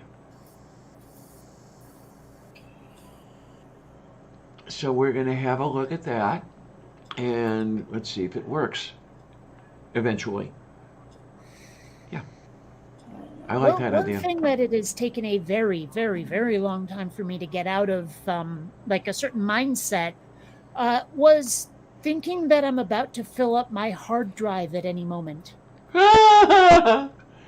It's like there was a time when, like hard drives could get filled really quickly. One video game could fill up your entire hard drive. You had to decide what you were going to be playing for ages, before you actually installed the game. So, I mean, like, I've been making animation for a good long time. I have 16 minutes of animation in raw frame-by-frame form. And for a while, I thought it was filling up my hard drive. Turned out that I actually had a bunch of saved preview files that hadn't been auto-deleted by the program that created them. So for a good long time, I was going, I need a new hard drive. I need a storage drive. And then, because I was forever scared of running out of hard drive space before I finished Quinn Redshift. And, so getting out of that mindset of thinking that hard drive space was at a premium was really difficult. Mm-hmm. Oh God, I remember filling a 10 megabyte hard drive with assembly language code. And when I bought that drive, I never realized that I would do it that quickly, and it was only a very few months. But it was amazing to me that this multi-thousand-dollar 10 megabyte hard drive that wouldn't even hold one single image file now, I filled with nothing but computer code. Yeah, well, I remember, oh gosh, I forget how many discs it was, but like I got King's Quest 3 or King's Quest 4 or something, and it came on floppy disks, like 9 of them, and so your options were to either install the entire game on like whatever, I don't even know how big my hard drive was back then. It was probably like 100 megabytes or something, which seemed huge at the time, Mm-hmm. And so I load this 9-disc game onto my hard drive, and I have room for nothing else on board. Nothing. No other program, just the operating system and that game. You know? Oh, man, I'm looking at what we have now, and I'm like, I am so glad we advanced that technology. Oh Can you man. imagine trying to put some of these programs on now that oh, man. Well, I remember. I like, but see, that's the thing is like, I can't help feeling like a difference between my generation and previous generations is they'll look back on that wistfully and go, man, those were the days. I'm looking back on them going, man, how did we survive that shit? I really genuinely believe that's the difference between a lot of generations is mine is the first to really embrace the future, it feels like. En masse. I know there are exceptions, so shut up. I know you like the space program. I'm saying in general, people like just as a whole, I think generally looked back on the past with more nostalgia than my generation does. Or rather we fear the future less. Oh, nerdy. I was just about to get there. I remember the machine I had when I filled the hard drive. The entire memory space, the RAM, was 1 megabyte. Yeah, the stuff you could that's nothing. My first computer had 64K of RAM. Mm-hmm. K. Well, the very first computer I used had, I believe, 16K of RAM, and it was ferrite core. And we went to school uphill both ways. Yeah, in the snow. Right. Yeah. I mean, I at least can vouch for the snow part. I mean, I was raised in Vermont, but, the rest of it, not so much. Oh, man. Well, Bonner, I believe that Gates is rumored to have said that. He said, who would ever need more than 640K or 64K or whatever it was. Yeah. He actually said that? He's rumored to have said that. I don't know if it's true or not, but the rumor is out there. That's just weird. Because I could definitely use more than, 64K of RAM. Yeah, and I mean, more than 64K was in use out there. Needless to say, it was, at university environments rather than home, but still, yeah. I mean, that seems like a bizarre lack of vision. I mean, I remember back when, like, Atari was a thing. We're talking pre-Nintendo here. And, like, even then I was going, wouldn't it be cool if you could see the game in first-person perspective? I didn't know what first-person meant at the time. I was really young. But I remember thinking to myself, it would be so cool if you could be in the game and doing this for real. How awesome would that be? Even back then, I was thinking that. When a pixel was the size of your thumbnail. Yeah. And if I can think that back then, when my age was in the single digits, what the hell's wrong with Bill Gates if he actually said, you'll never need more than, what was it, 64K? It was either 64 or 640. I'm not sure which. Well, but I mean, I'm just sitting here thinking the processing power of Pong versus the VR I was picturing as a small child is pretty readily apparent, and I would have thought someone like Bill Gates would have figured it out from the get-go, but apparently not. Well, don't forget that as far as the development is concerned, the brains behind that whole thing was Paul Allen, not Bill Gates. Bill Gates was the Whatever. marketer. The point is that he at least should have been able to be smart enough to know that computers are going to progress and the needs for RAM will be much, much, much, much higher in the future. Surely he would have been, even if someone else was the brains of the operation, I'm sure he had enough brains to figure out, Yeah, that's the unfortunate thing, though. I mean, with that set of minds and with many other sets of minds, I'm thinking that, okay, if you are looking into the future to decide what you need to get a job done, I'm thinking you need to design and build at least 3 times that. Because by the time you finish building what you think you need now, is your needs will have expanded 3 times beyond what you did. What is the law? There's one of those, it's sort of like Murphy's Law, but there's another one where the program always expands to fill available memory. I don't know. I don't know it. Okay. But then I'm also not a programmer, remember? I'm an artist. Tayo korostu. I mean, I fucked around with programming a bit, but really, I'm not a programmer. Oh man. Okay. Mage says I usually buy 2 terabyte externals for around $50. Yeah, it's amazing the way the prices of the external drives have just dropped through the floor. Well, what knocks me out is what we used to pay for software back in the day. Oh yeah. I mean, remember. like, we're talking 16 color video games here, DOS games, not even Windows yet. And, we're talking the ones that come on like 8 discs. And in the mid to late 80s, we're paying like $40 for these games, $30-40 for some of them. In adjusted dollars, it's like paying $100 for a single video game, and it's not even that great compared to today. Tayo korostu. So, I mean, I'm just saying, it's like, I don't know. I don't know how we accepted that much financial burden on our entertainment. Yeah, huh? I mean, now video games cost less than movies. Back in the day, though. Mm-hmm. And Colleen, oh my word, Colleen says I got a 6 terabyte hard drive for about $150. I remember years ago. Do any of you remember GeoCities? Yeah.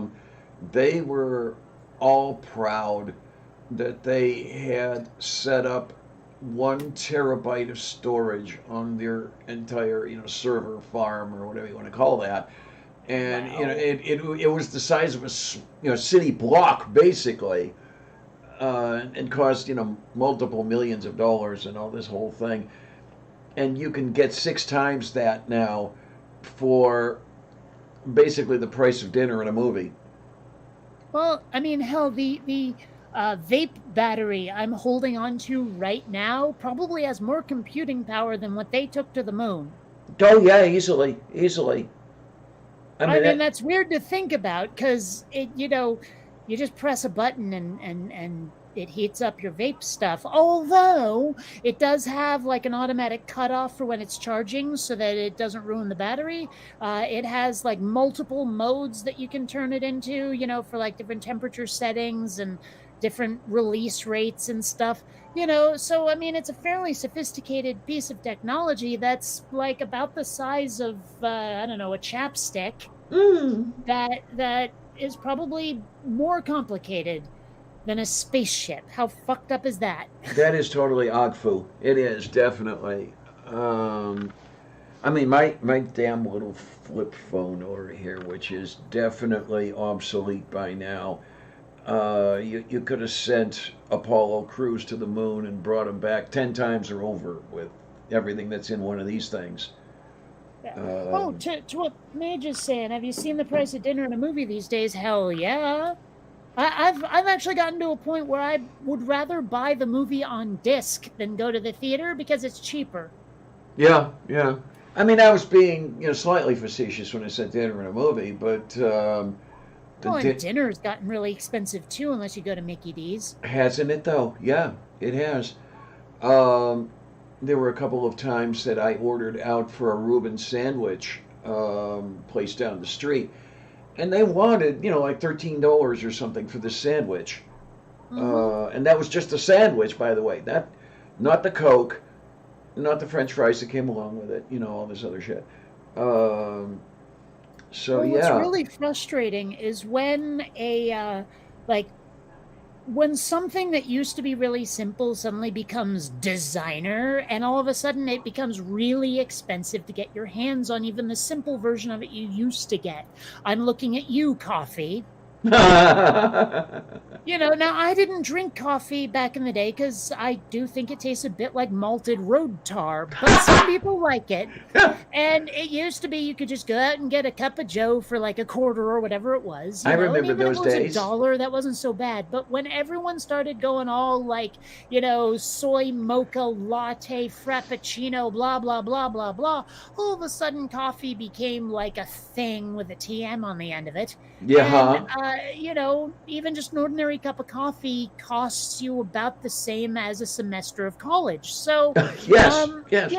that happens to so many things these days where it was like this was ordinary.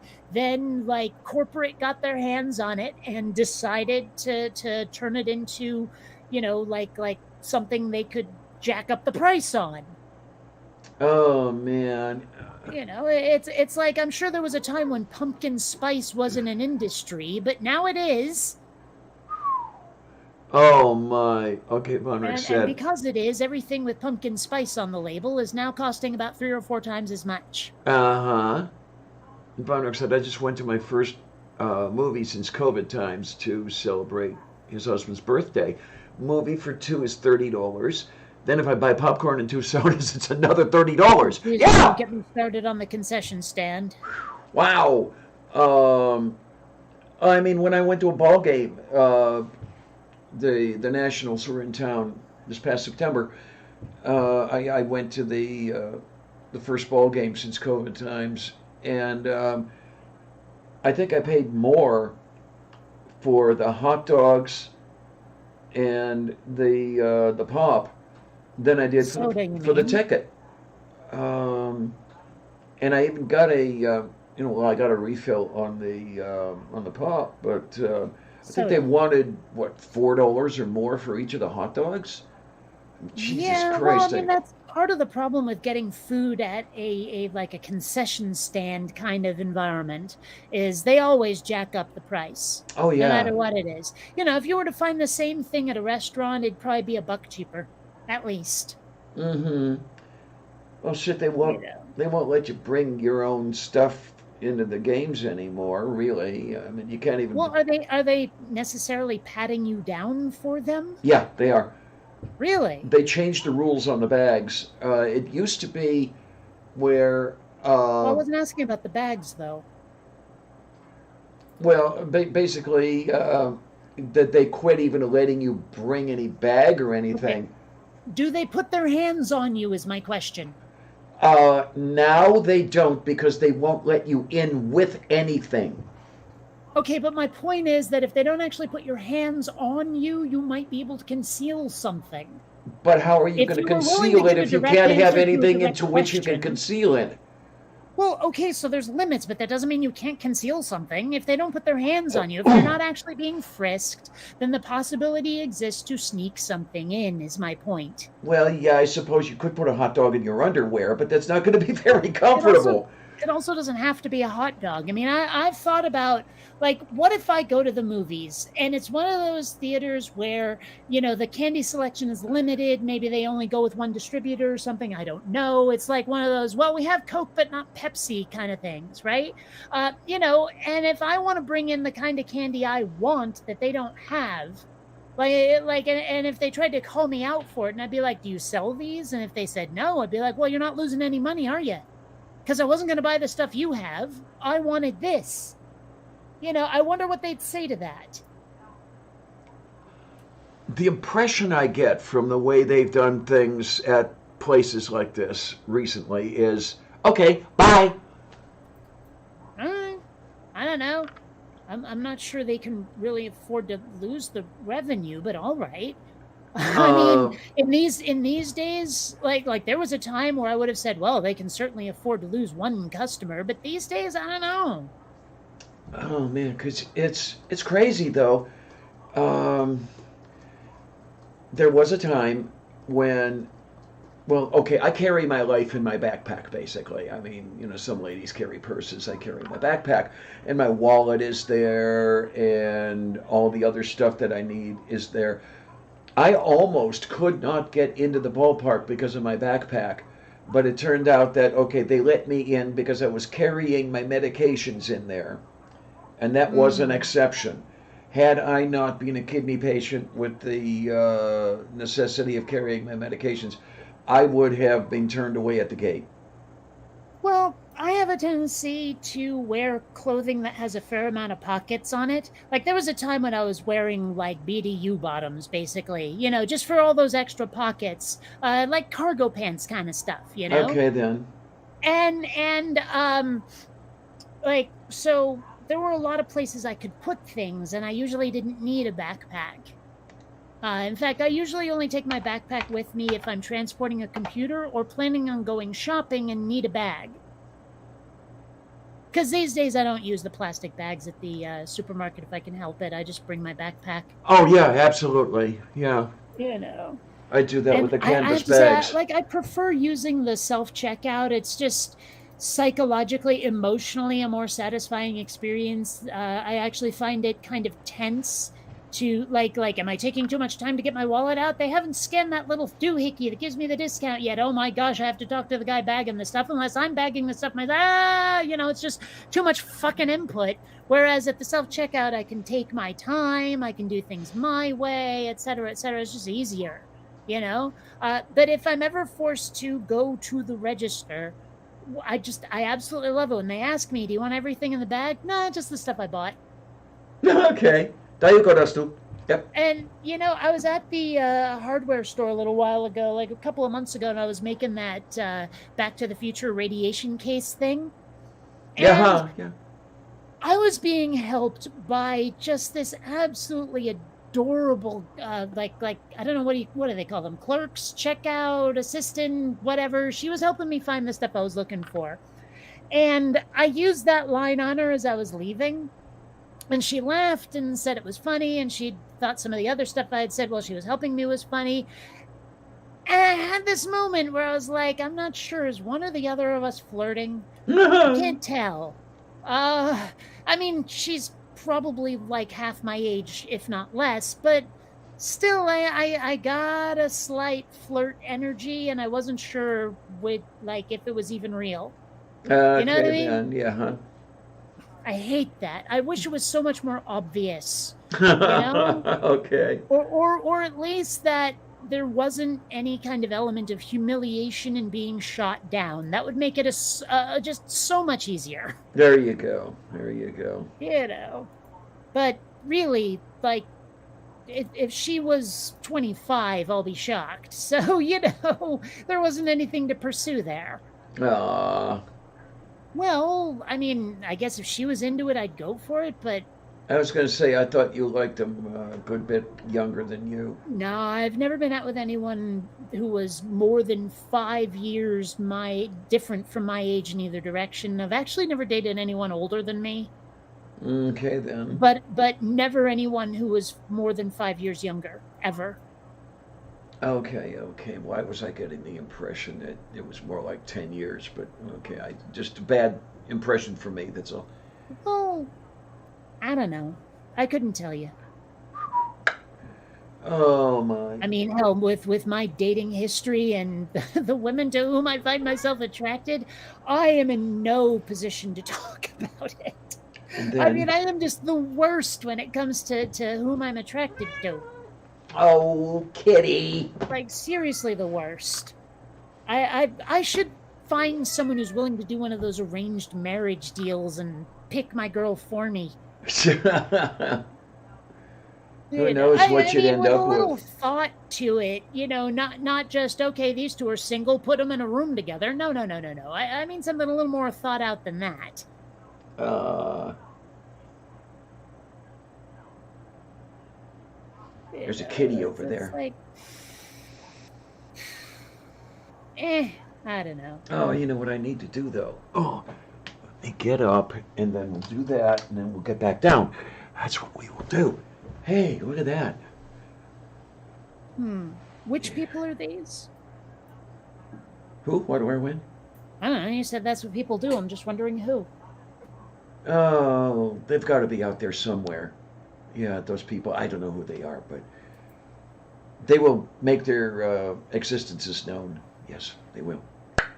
But for now, they hide in the shadows, Yes. waiting. Yes. Yes. Who knows which? Who knows what evil lurks in the hearts of men? Yeah. Meow, meow. Well, I suppose it is fairly shadowy inside a man's heart, but still, ew. What is this cat? What would you? What are you Man, that is a demanding? weird thought to have inhabit your brain.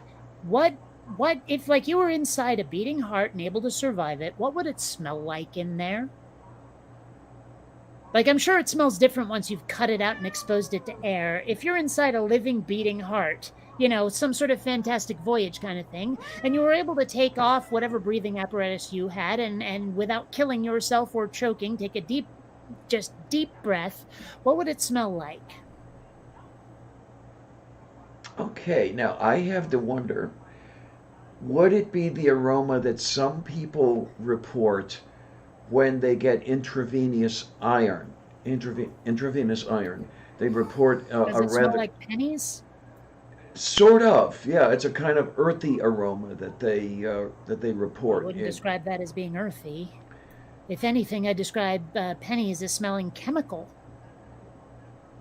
Yeah, and I read somewhere what that aroma was, and it's actually not the penny; it's the oils from your skin. But that's another story entirely. Hmm. Um, Well, but I actually suspect that inside a heart it would probably smell closer to pennies than anything else, simply because of all that copper in the blood. you're thinking about Mr. Spock. No. The hemoglobin is based around iron. Well, okay. I seem to remember people saying blood tastes like pennies. I wouldn't be able to tell you. I haven't drunk any blood lately. Hmm. Should ask one of my goth friends. At least half of them are vampires. The rest are their minions. Okay. Oh my, oh No, my. they're not. Some people. I'm totally bullshitting on that one, but I Oh, don't know. I've known some people who claimed to be vampires. And yeah, I mean, some of them. And then there are others who I don't understand these people at all, but they get into taking razor blades to themselves, not because of stress, but because they think it's fun.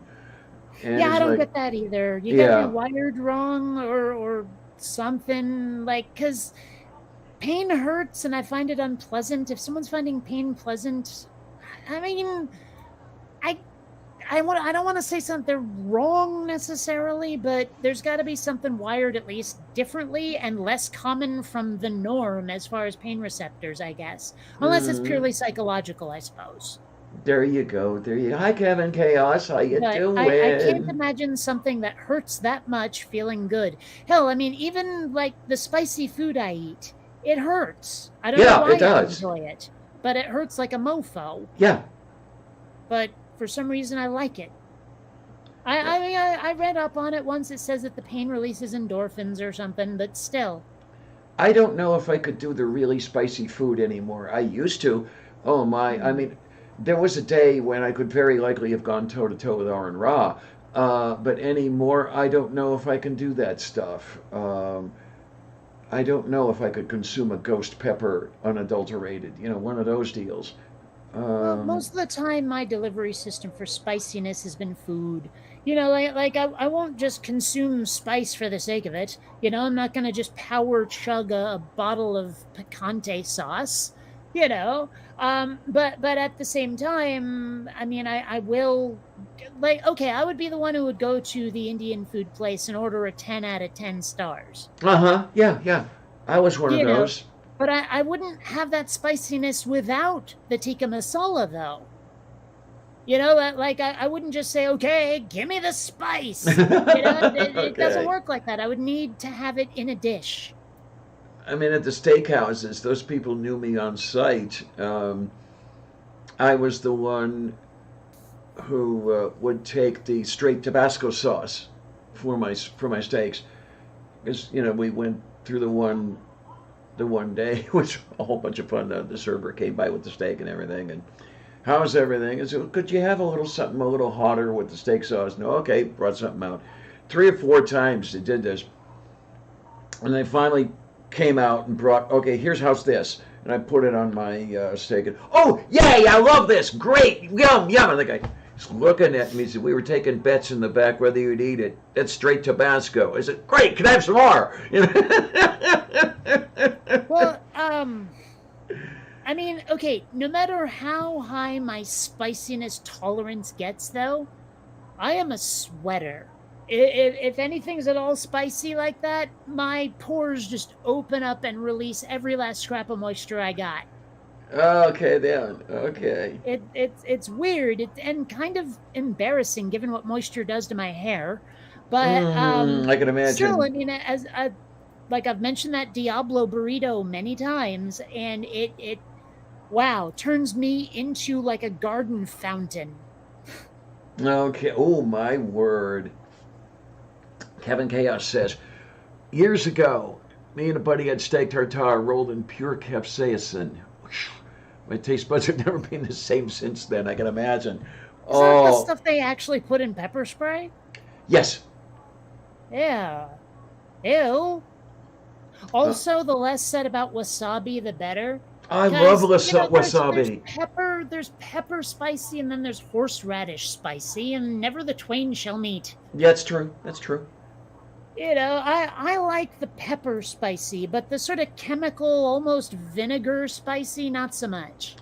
Because one thing I dearly love, I haven't had it in a long time. I'm going to have to. Those bags of peas that you can get? I think they're fried and then rolled in The wasabi. wasabi peas? Yeah, They just call them those. wasabi peas. That's all you had to say. Oh, okay. I didn't remember what they called them, but I love those. Oh God, they're so good.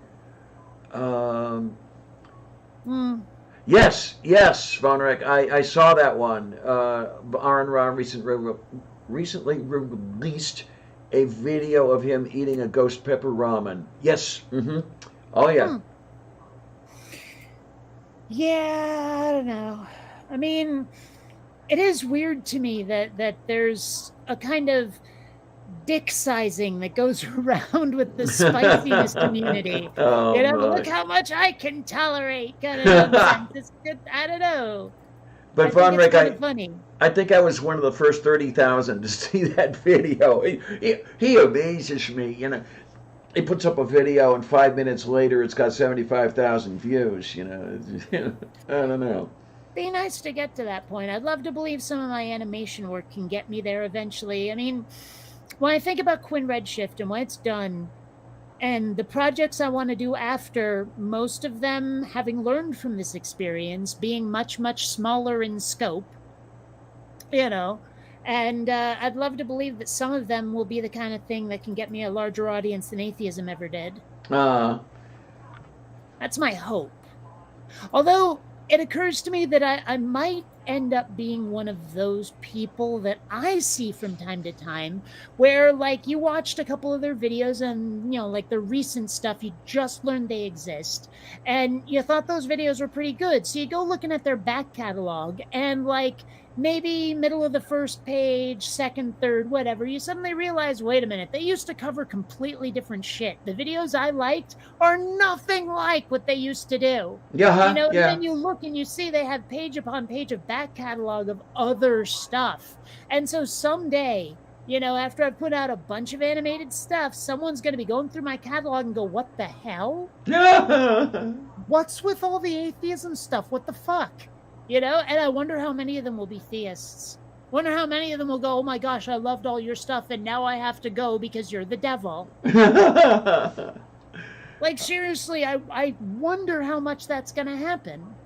Assuming, of course, I finish my animated stuff. I mean, although it is coming along, you should see some of the stuff I've come up with recently. It looks fucking amazing. But I was anyway. going to say, assuming you finish Quinn Redshift, I mean, how close are you?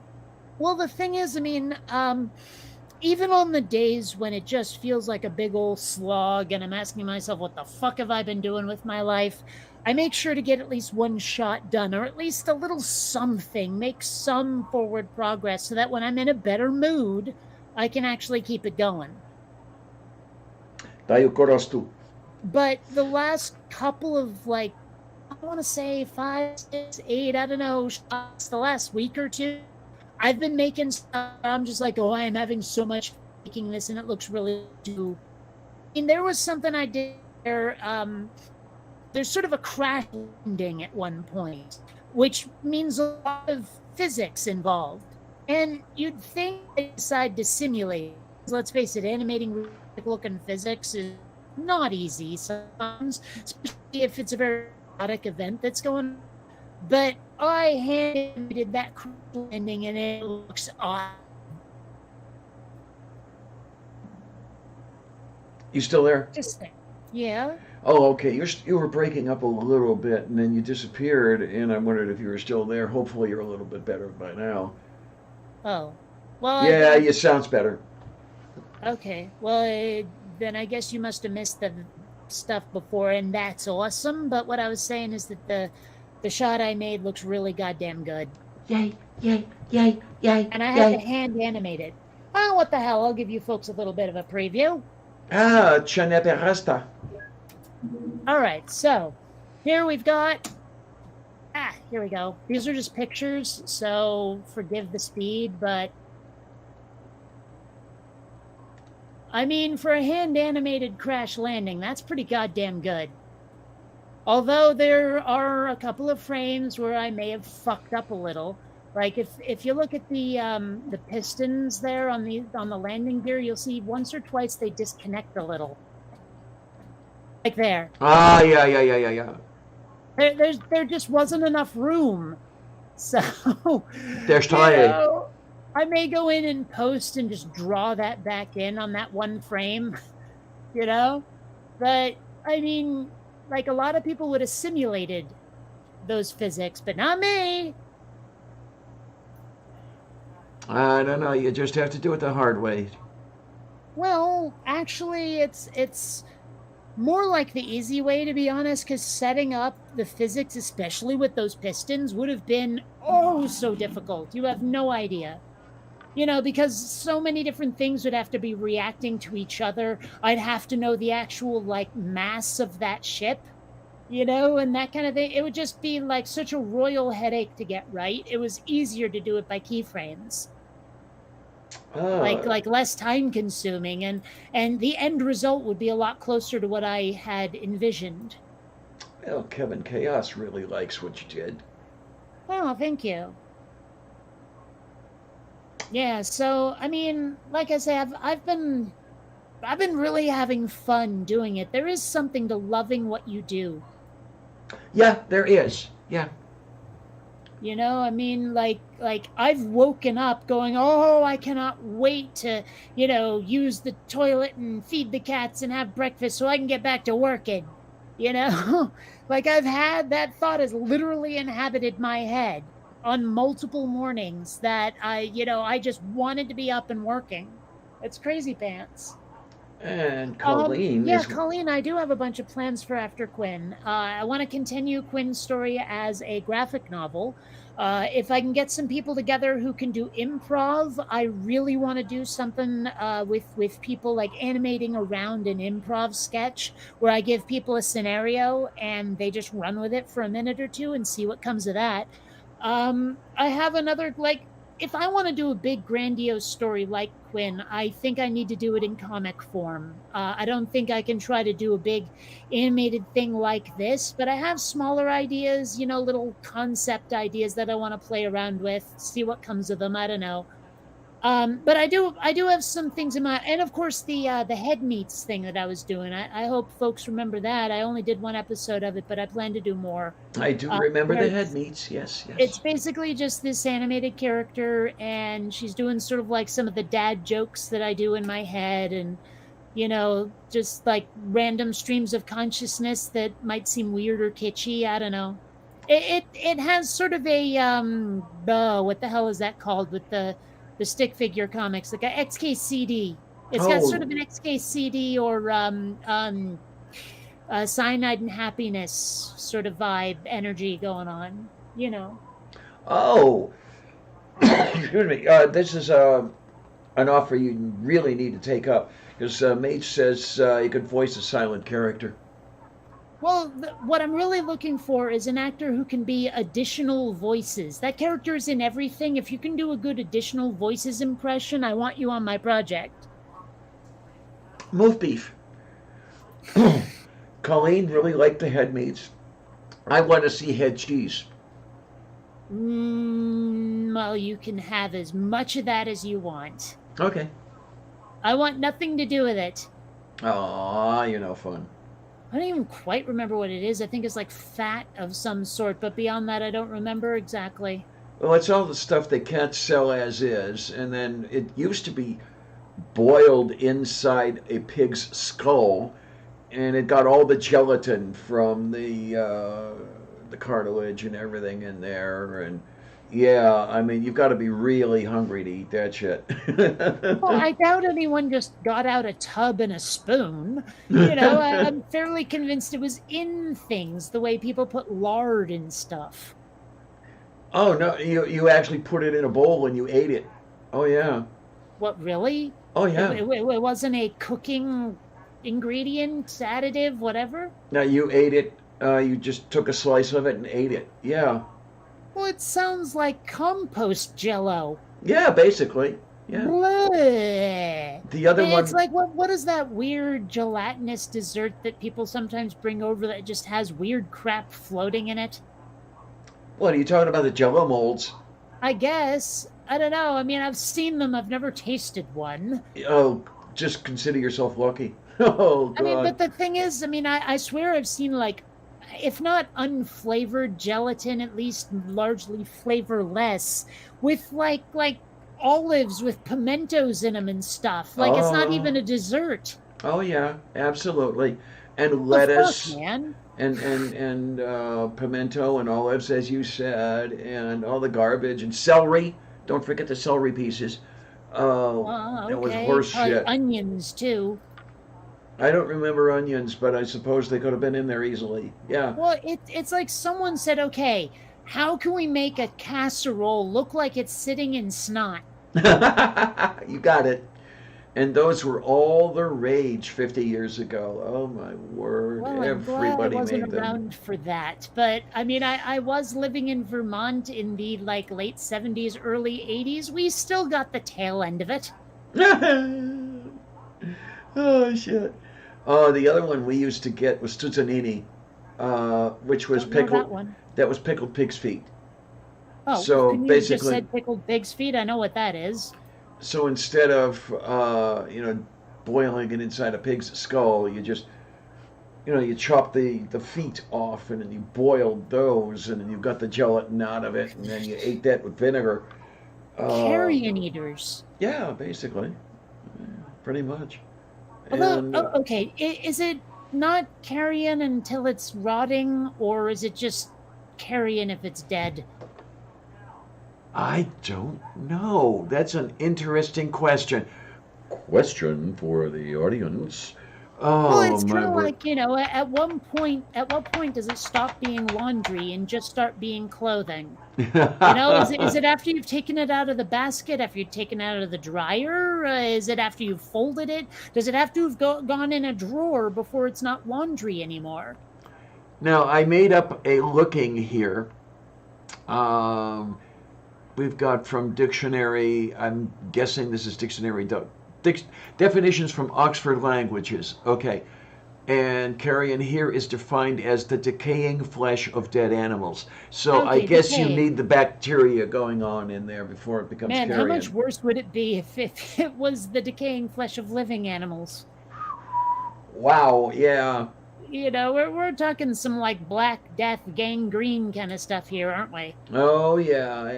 Shaya karasane metranda, which is something I Yeah. have to watch out for now because one of the side effects they told me about was be careful that I maintain circulation in my arm and hand here since I got the fistula put in. They connect an artery and a vein together, and I guess that reduces blood flow. And if it reduces too much, then yeah, my hand can start dying. Great. This is Yeah. just the kind of stuff you want, you know. I don't know. Like, okay, my brain is taking this like just long, long walk for a short drink of water, trying to, turn gangrene into something about like a gang made up of like maybe it's called Reens or just the Green Gang or some shit. Trying to There make you a joke out of go. gangrene with gangs and Yeah, I you'd don't know. have that. It's not gelling. I hate it when humor doesn't gel to where you're thinking it ought to. This ought to be funny somehow, but I just can't construct it. I can't put it together well. Like it Tayo, feels so ham-fisted, so forced that humor. tayo korostu. Yes. Moo. And it's a shame. It It's really very is a it's very shame. moo. No, it's a shame is what it is. Shamu. It's tragic. It's a You used comedic tragedy. you It's used to go to SeaWorld to see Shamu. Yeah. oh, No? No? oh, I'm sorry, you're gonna have to cover the medical bill for that one because I just, ugh, Oh, Nerdy believes that I mean, celery just, should be ugh, illegal. that really hurt. I thought we were friends. I thought we were friends. I mean, why would you hurt me so? I don't know. Now, refresh my memory. There Yes, was dear. more than one Shamu, wasn't there? Oh, there were several. Yes. That's what I thought, but I couldn't remember exactly. Like, I don't know. Because they never really talked about Shamu 2. I believe each of the SeaWorld sites had an orca that they named Shamu. So there had to Oh, be at least three of them, I think. I guess. I don't know. I like I went to SeaWorld a year or two ago. It was before lockdown, and I don't remember them telling us the name of the orcas, but I don't think any of them were Shamu. Oh, okay, okay. SeaWorld sites, what do we have here? Oh, the 12 SeaWorld parks? Oh my word. Yeah, there are a lot of them. Holy shit. Oh, that is just amazing. We have Orlando. We have Tampa Bay. We have San Diego. We have San I have to agree with Antonio. what Mage just said. What is Black that? licorice should be illegal. Oh.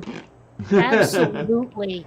In fact, it should be a capital offense foisting that off on people. It should Oh be one of my. those things where it's like, okay, it's legal to take it, but it's illegal to grow it, buy it, or sell it. Oh, this is interesting. SeaWorld Abu Dhabi. It was a very long time before I was willing to accept that Abu Dhabi wasn't a made-up place. Ha! There you go.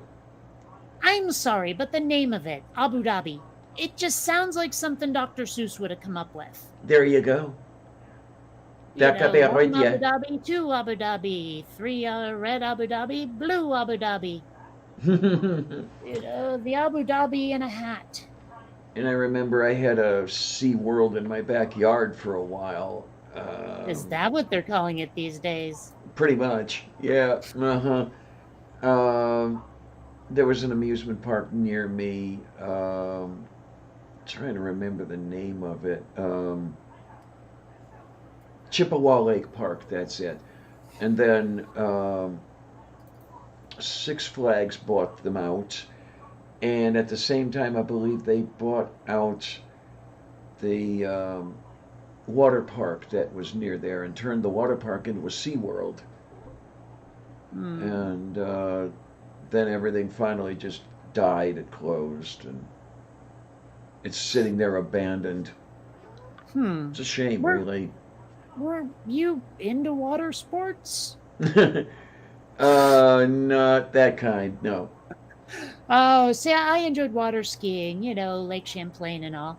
I did some water skiing. That was fun. I only got to use a jet ski once. I was very unhappy about it, but I did get to drive the motorboat more than once. Oh, okay. Yeah, driving the motorboat was always fun. Oh, yeah. Mind you, we didn't own one. I had to wait until, like, the neighbors invited, but still, you know.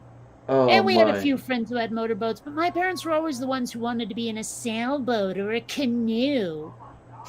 Oh. You know, I'm like, look, if I'm not squeegeeing dead bugs off my teeth by noon, I'm not happy. You know, I wanted to go fast. It was so much fun feeling the wind in your hair like that. You know, and every time you'd hit an especially large wave and you'd get some air, that was a blast. I loved that. But no, my parents wanted to go slow and look at nature. Fucking parents. The two uncles on the Eastern European side of the family. Well, no, everybody was Eastern. The two uncles on the Slovak side of the family. They each had a boat, and yeah, there were many, many hours I spent on Lake Erie with a rod in one hand, a beer can in the other, and a cigar in my mouth. At the age of 14. You know, that could be taken really, really badly. Aw. What? I can think of ways, because I'm a complete child, to turn that into some serious sexual innuendo or in someone else's end. Oh! I don't know. It's weird to be such a child at 45. There you go. But, oh, God. But I make it my own, you know. A lot of fishing. I haven't been fishing in a very, very, very long time. Maybe one of these days before I die, which means I'm probably going to have to do it within a week, I will have to just rent a car for a day, get my tackle together, go to a local reservoir, and just do some fishing for a day. The problem I have is carrying the tackle and especially the fish that I catch back home on a bus. Well, maybe if fishing didn't involve quite so much sitting around and being quiet and holding squishy, yucky things like worms, and then catching squishy, yucky things where you have to take the fish guts out of the actual fish. And then when you start cooking it, you got bones in there that you didn't necessarily see because the bones are white and the meat is white. What you gonna do? You know, I mean, maybe if fishing wasn't fishing in any way, I might enjoy it. Aw.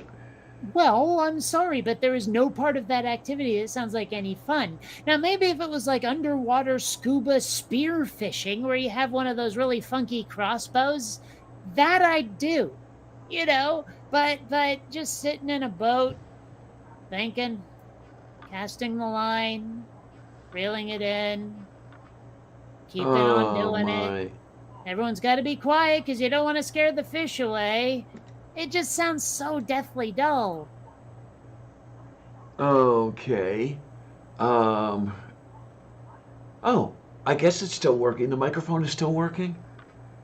I mean, is there a way that fishing can involve adrenaline? Oh, let me think. How about fishing for great white sharks? Okay, how about adrenaline and no danger? You know, I mean, like, how about the adrenaline that comes from chasing something down, where you're the predator? Oh my! I suppose that some of the stuff like marlin fishing and all that other stuff you do at the Atlantic coast of Florida might fit that. You know, for a very long time, it never occurred to me that Tintin wasn't British. Yeah, that's Belgian, isn't it? Yeah, but the thing is, like, okay, the captain, right? Captain Haddock lives in Marlin Spike Manor. Thompson and Thompson, I'm pretty sure, work for Scotland Yard. Now, these may be just in the English translations, for all I know, but they really make it seem like it takes place where Tintin is British. Hmm. Like, let's put it this way: if you didn't know it was Belgian, I dare you to read at least some of the later editions of Tintin and tell me it's not easy to say he's British. In fact, tell me there's anything in there to make it seem like he's from any place in particular other than clearly he's from Europe. Moo, moo. Like seriously, it is very difficult to tell that the and I mean with the captain, it's really easy to think he's British. And I swear Thompson and Thompson work for Scotland Yard. I swear. Hmm. Let's see. Thompson and Thompson. Except one of them doesn't have a P. Darn it. Wait, what the hell? Oh, 11. Thompson and Thompson, Tintin. Thompson twins, there we go. Hold on. Well, I guess they don't even in a translation work for Scotland Yard, but I don't think it actually says.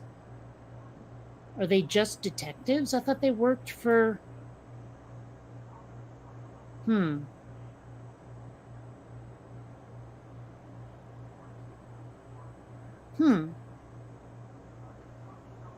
Not sure I see anything that actually says for whom they work.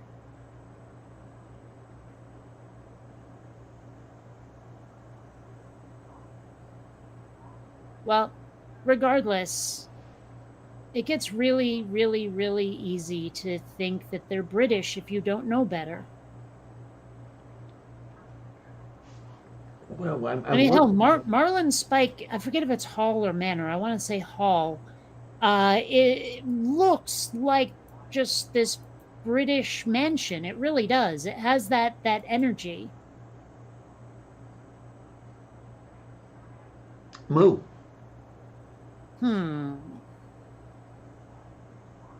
I don't know.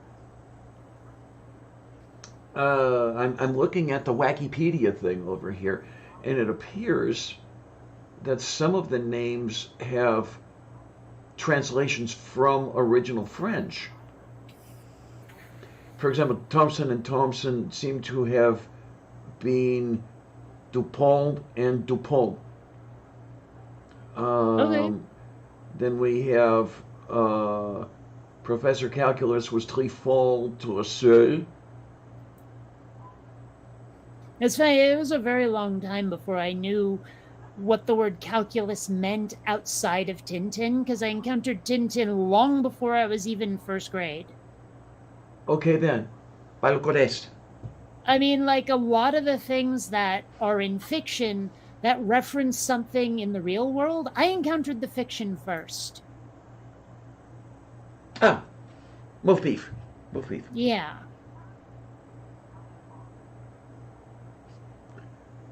Yeah, my first, well, my introduction to calculus was that branch of mathematics. So what can I tell you?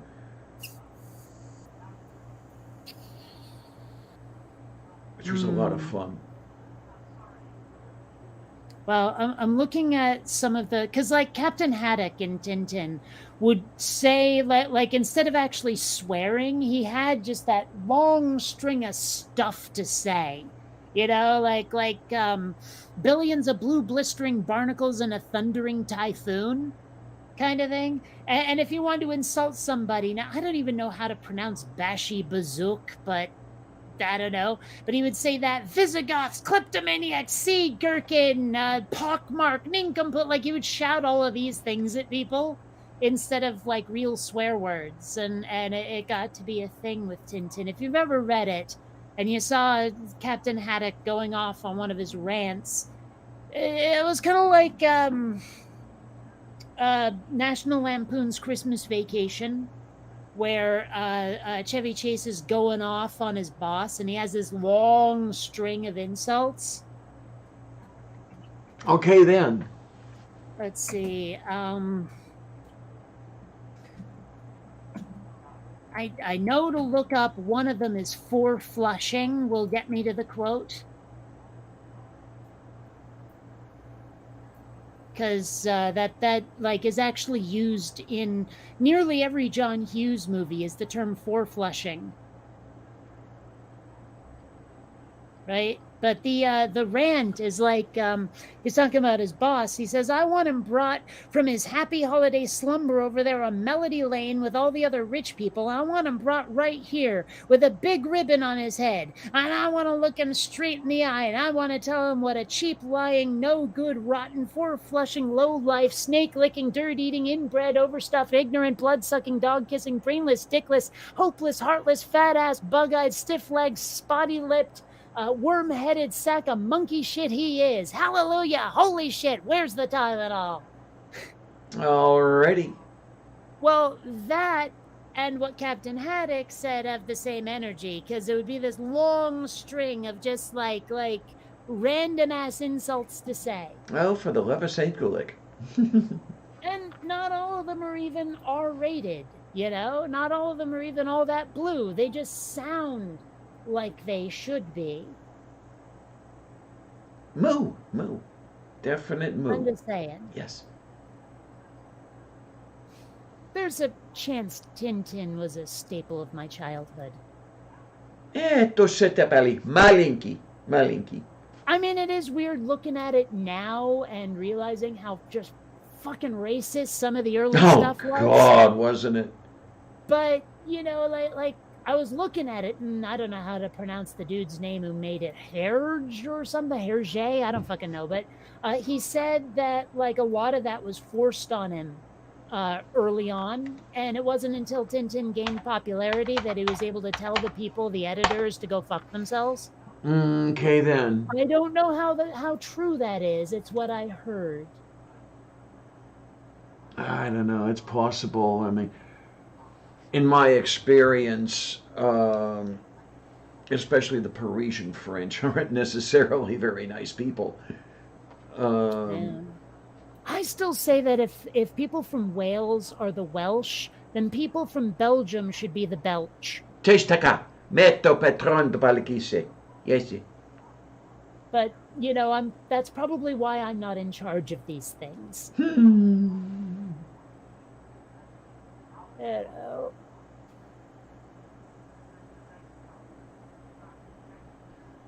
Oh, my. Like, it's probably for the best that I'm not in charge of a lot of things, actually. Okay, so we have, Georges Lamy, who wrote under the pen name, looks like Hergé. Yep, Hergé. I don't know, it's weird. Like, there have been a lot of foreign names or even just made-up names for fantasy or sci-fi that I've only read and was pronouncing wrong for a very long time. I mean, hell, we've had the discussion about Tagalog before. There are a lot of things in my world like that where, I read them for a very long time before I ever heard anyone speak them. Oh, okay then. Yes. you know. As they There's say. actually an episode of How I Met Your Mother that uses that as a plot device where Ted had never actually heard anyone say the word chameleon. And so, like, he's teaching an architecture class, and at one point has to use the word, and so he says chameleon. Oh, okay, Which, then. I'll be honest, if I saw the word spelled without hearing it said, that's probably closer to where I would have gone with it. Okay, then. Well, I mean, you know me in language. I've given this a lot of thought, and I'm realizing that my inner map for the rhythm to give a word, the emphasis to give a word, is different from that of most English speakers, at least. Like, where I want to put the emphasis on, say, like the first or the second syllable in a word, or how I might take a word that's long and separate it out rhythmically from, the rest of the phonemes in the word. It like, I've given that perhaps too much thought. And, well, mine is just kind of off kilter from most people's, it seems. I'm not sure how exactly to explain it. I would need to remember a very specific word or two and go, wow, I would have, along the same lines as emphasis on syllable kind of thing. I do that a lot in my head before, like if I'm reading a word for the first time. I don't know. Does this make any sense?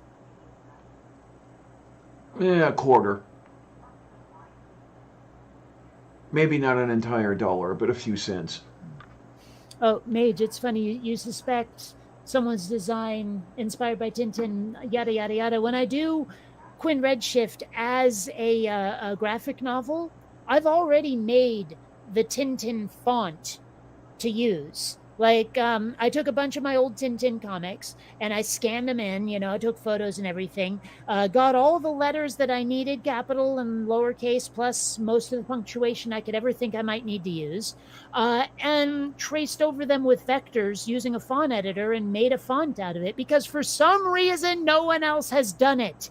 Like, you can find the font they're using now because for some inexplicable reason, they changed what font they're using in Tintin and replaced it with this weird, flowery, scripty, fruity-looking thing that I'll never use. And so you can find that, and you can find the title font that they use on the front cover. But you could not find the font they were using for Tintin's dialogue before they decided to change it for no good reason, right? So I made that font, and I'm going to be using that for Quinn Redshift. I don't know if that'll lead to a copyright issue. I don't fucking care, because I think that's a great font to use. And no one else has it, So, I don't know. Maybe I'm just fangirling too much about a font, but there it is. Estoy into. Oh, wait a minute. Okay, so that's taking its own sweet time. I'm just curious here. Bonjour, this is Julian the Frenchman who makes French pronunciation videos here on YouTube, and we are looking at how to say the name of this comic's character, known in English as Tintin, but in French, which would be the original language of this Belgian comic. I believe it's Belgian. How do you pronounce this like, name no one in else but me French? is using it, but hashtag weird crap I said today is something I've been using on both Twitter and Facebook, because I talk a lot of random shit, and some of it, especially out of context, sounds kind of amusing, and I figure let's share it with the world, and maybe someday people will start using weird crap I said today as the hashtag as well. Oh, yay. Yay. Well, it'd be nice. Yes. It would be moo. It would be very, very, very, very, very, very moo. You all know that it would be moo, right? Yeah. No? Sure. Why not? Why not? Anyway, yeah. Daiu korostu. That's what it. Yeah. At any rate, how about 5%?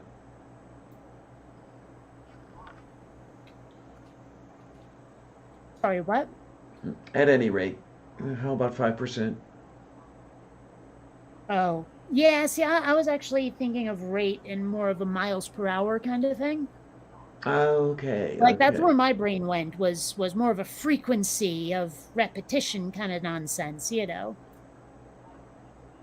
We're 0.99C. Yeah, there's a good rate for you.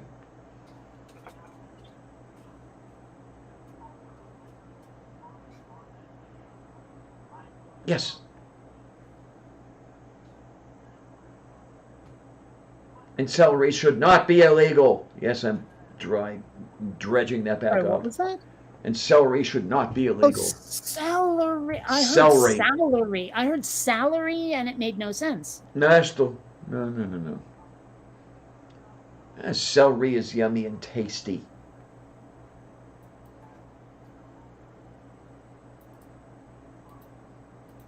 Mm-hmm.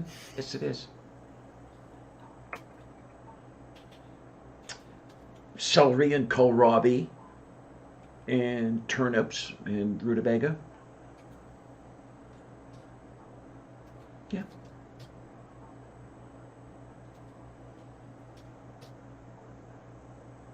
And I hate these assholes who seem to think that you can only be an atheist if you've made a choice between theism and atheism.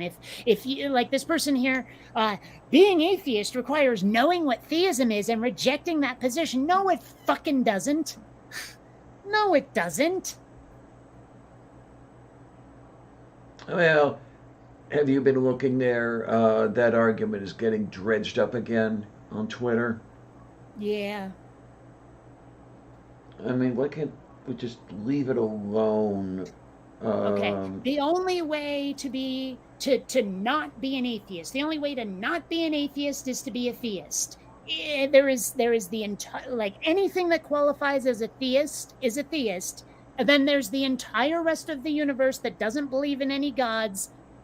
And if the term for that is an atheist, then give me one. And no one's been able to do it. I mean, a lot of people have been like, they've jumped through a bunch of hoops to try to justify another term, but the fact is that no one has been able to come up with a good justification for saying you have to be knowingly rejecting religion. So, like that making that distinction, oh, you have to be a thinking being first. No one's been able to justify that other than to say, well, anything else isn't meaningful. And I'm like, but we're not setting up to debate positions. We are identifying what things are. This is taxonomy, not discussion. You know what I mean? It's like, I'm trying to come up with the right terms to call things, and you're trying to decide what to call the plaintiff and defendant in this particular case. It's just a difference of mindset that's like, I can't bust past it. You know, So- there are people who are really invested in this being a debate rather than taxonomy. so you hold that rocks are atheists? I don't see how they could be anything other than Okay. atheists. Okay. Because the only way to not be an atheist is to be a theist, is to have the ability to hold God belief and to do it. That's the only way to not be an atheist, is for both of those things to be true, that you're able to consider it and you've fallen for it. You know, if you're not able to consider whether or not you should be religious, then you can't be religious, therefore you're not religious, therefore you're not a theist, therefore you're atheistic, therefore you're an atheist. Whereas if you are able to believe in a God, you still might not be a theist because you might or might not have fallen for it. But if you do fall for it, because you have the ability to fall for it, now you're a theist. Okay, but then the one thing, as you started to allude earlier, I have to ask, is the rock being an atheist, is that meaningful? And it doesn't have to be meaningful, it just has to be accurate. I don't know. Why does it have to be meaningful? Why have people fetishized quote unquote meaningful? That's irrelevant. The point is, I want to be able to point at something and be able to say what it is. To be able to say, okay, that is a fill in the blank. It's not a matter of, okay, this is the position X has taken and will be defending. where Y has taken a different position and will be defending that. That's not what I'm doing. This isn't about meaningful. It's about that is what that thing is when distinguished between these other things when you use this particular trait as the common point of reference. Like if you were to do a theism test, would rocks fall on the theism side or some other side? I have a feeling, well, it's not exactly like Russell's paradox. That's the thing. I tend to find the theism, atheism thing to have more than two sides. That's my thing. The theism side, the atheism side, the it doesn't apply side. Well, that's not. It doesn't apply is atheism. See, here's the problem: is you're still sort of looking at it like there's factions, and setting it up almost like they're about to fight, or if not fight, at least they have to distinguish each other from each other for some reason. But that doesn't let us describe reality without that bias. I mean, that's the thing, is I'm trying to describe belief and the different states of it and all of that, and with regard specifically to the existence of a deity. And if you don't believe in a deity for any reason, then you don't qualify as a theist.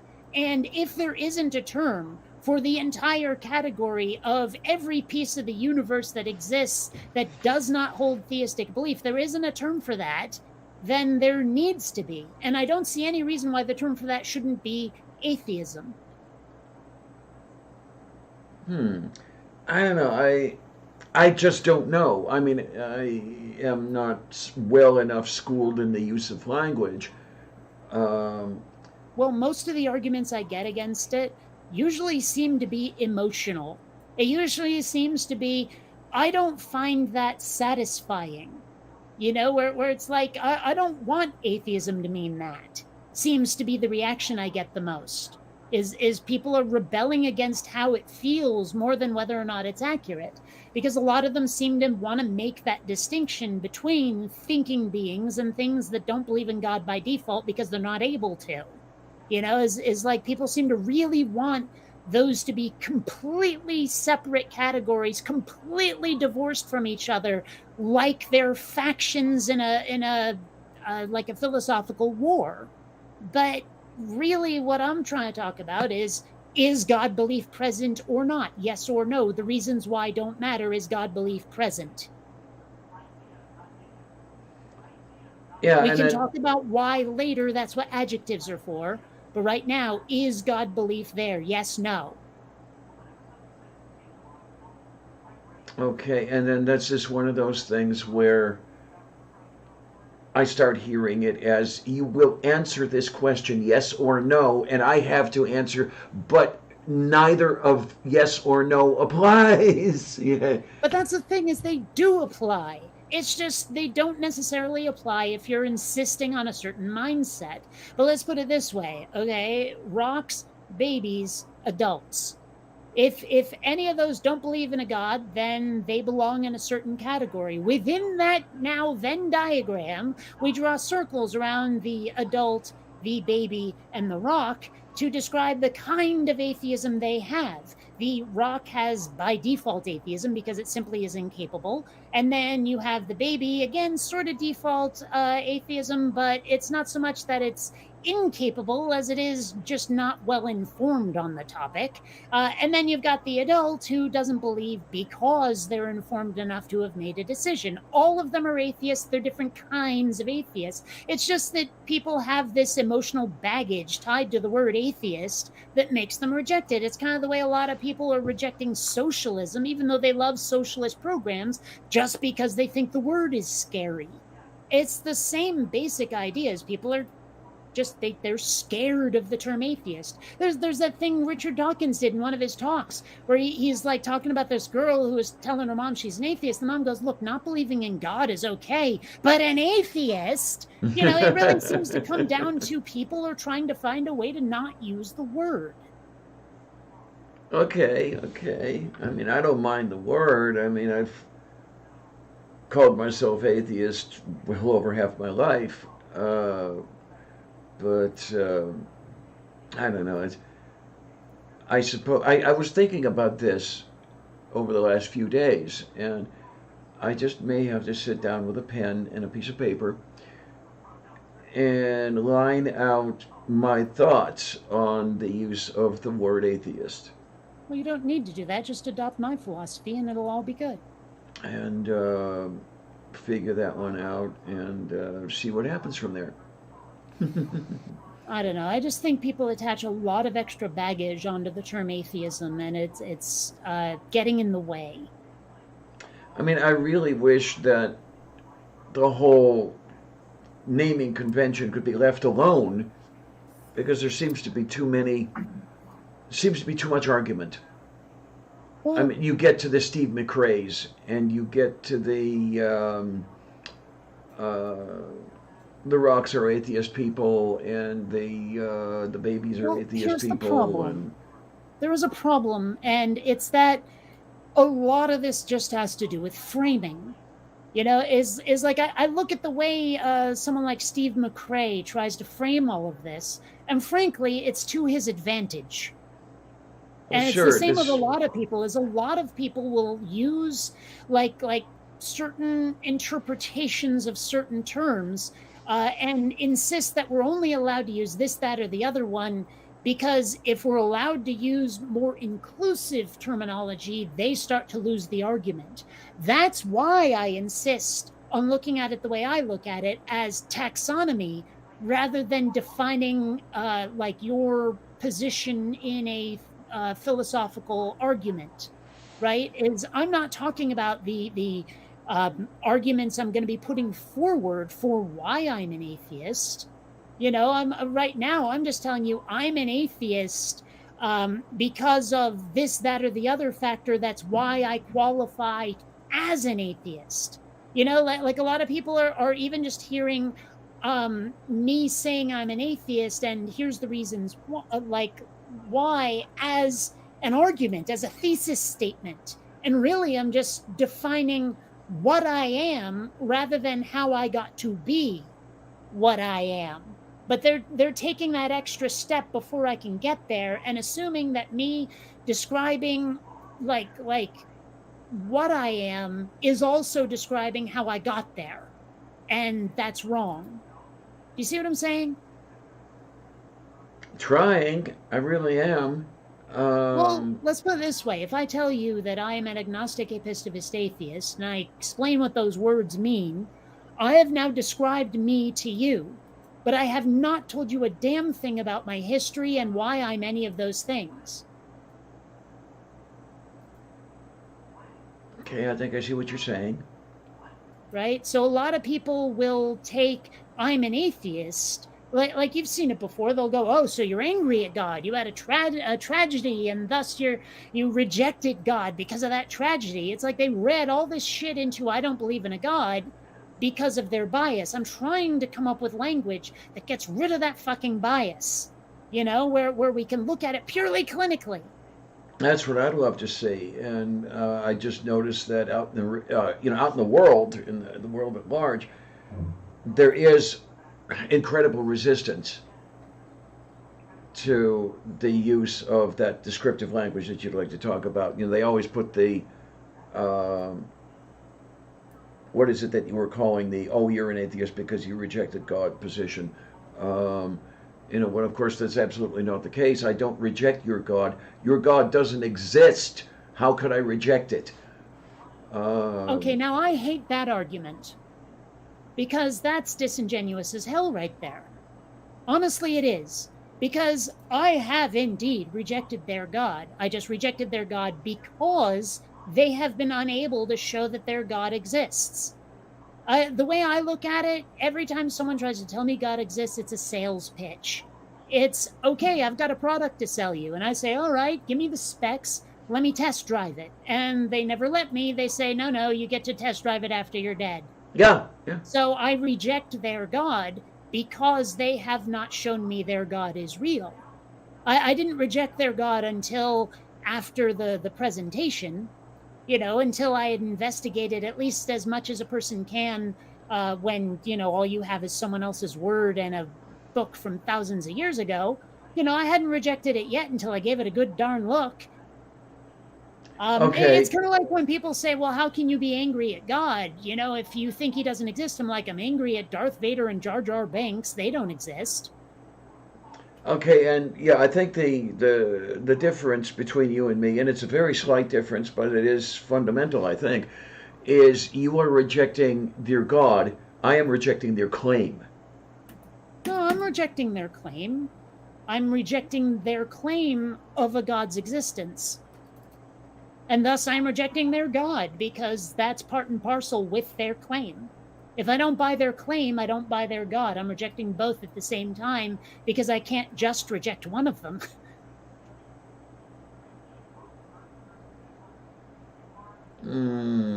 Okay. I don't know. It seems so straightforward to me, and it seems like the folks who are saying that, you have to be a thinking being who's considered the matter are just, like, they're overthinking it badly. I don't know why they insist. Well, no, I do know why they insist on throwing all that baggage on there. I just don't know why they can't get past it. Well, I do remember,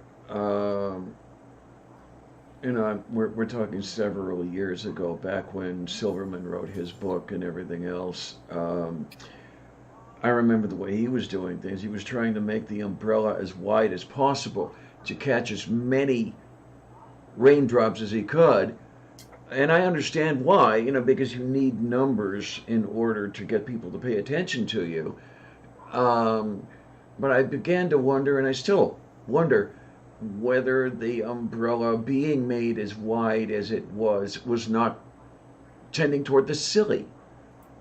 It doesn't matter if it's tending toward the silly. See, that's the problem, is when people are judging the like results of a classification scheme as being silly, well, that doesn't address whether or not it's accurate. There are a lot of things that are accurate that's silly.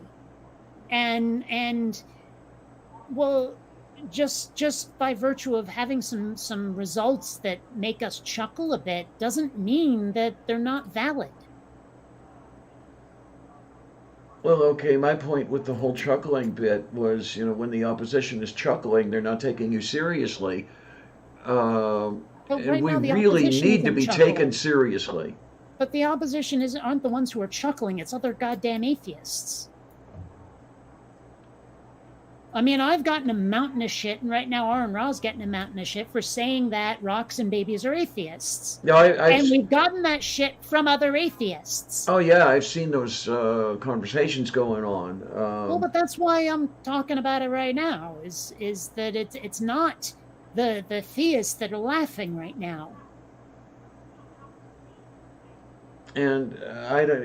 As I said, this is one of the reasons that I throw up my hands and wish the whole naming convention would go away, because these, as far as I see it, and I know I'm wrong because I'm saying it, and it's me saying it, and I'm wrong, so it is of course wrong. There's more time being taken up with that argument than there is with the argument of, will these damned Christians, at least in the U.S., get out of our damn faces and try to quit and quit trying to run our lives? But the problem is that until we can agree on how to speak, we can't speak and be understood. I've had times where I've said to people I'm an atheist, and we have this big long conversation, and it's turning into a bit of a debate, maybe even an argument, maybe even a fight. And then at one point I suddenly realize, oh, wait a minute, this idiot thinks that I'm the big print, easy reader version of an atheist, not the more thought out modern version of an atheist. They are arguing with me as if I have said their God isn't real. They didn't wait for me to make that statement. They just heard atheist and ran with it. This is why we need to have the discussion, so that people, when they hear the word atheist, have to ask you what kind. And of course, they're not going to do that because Well, whether we they are or know. not, that's not the point. The point is that we need to have the terminology nailed down so that we're all talking about the same thing when we use the same words.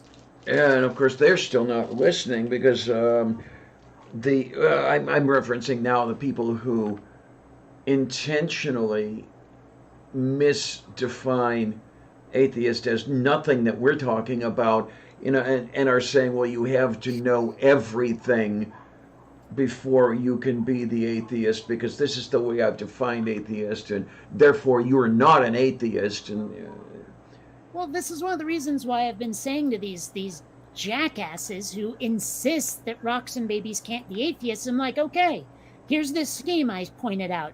Here's every bit of the universe that believes in a god, every bit that doesn't. The bit that does, theists. Give me the name for the rest of it. They never step up. Nobody has ever taken up that challenge. They've always waved it away or gotten distracted by another argument or just left. But no one has ever addressed that question of what do you call every piece of the universe that isn't a theist? I mean, if it's not atheistic or atheist, what is it? I remember one argument from years ago where somebody was trying to advance the use of the term non-theist, but I don't know how useful that is. That's never going to work, and I'll tell you why. It mixes Latin and Greek. It's basically atheist with a different prefix that means exactly the same thing. And that's basically where it was beginning to come from, yeah. And some people have been trying to promote this whole igtheist thing, and I'm just like, dude, you're doing so many backflips just to not use the word atheist in every context. Use atheist. Own the word atheist so that it loses that stigma, and start using adjectives to explain what kind of atheist you are. This will make everyone's life so much fucking easier, but it does take loosening your grip on this whole notion that atheist is a dirty word. Well, I don't see it as dirty, and I never have, but a lot of people do. I know. The people who are bitching about it are the ones who do. They don't want that stink on it. It's like Neil deGrasse Tyson was basically saying he doesn't want to call himself an atheist because of the stink of the word. Doesn't matter he's functionally an atheist. He just doesn't want to turn people off from his atheist ass. Oh yeah, I know about that one. Yeah, Tyson feels that way. I believe until very late in his life, Sagan took that position as well, that he didn't want to be tainted by the word. Well, I lost almost all respect for Neil deGrasse Tyson when he wouldn't call himself an atheist, when he wouldn't step up. I was like, all right, screw you, pal. Yeah, Mage says not to break this up at the Parliament seminar starts in 15 minutes. Yeah, definitely. I'm watching my watch. Oh.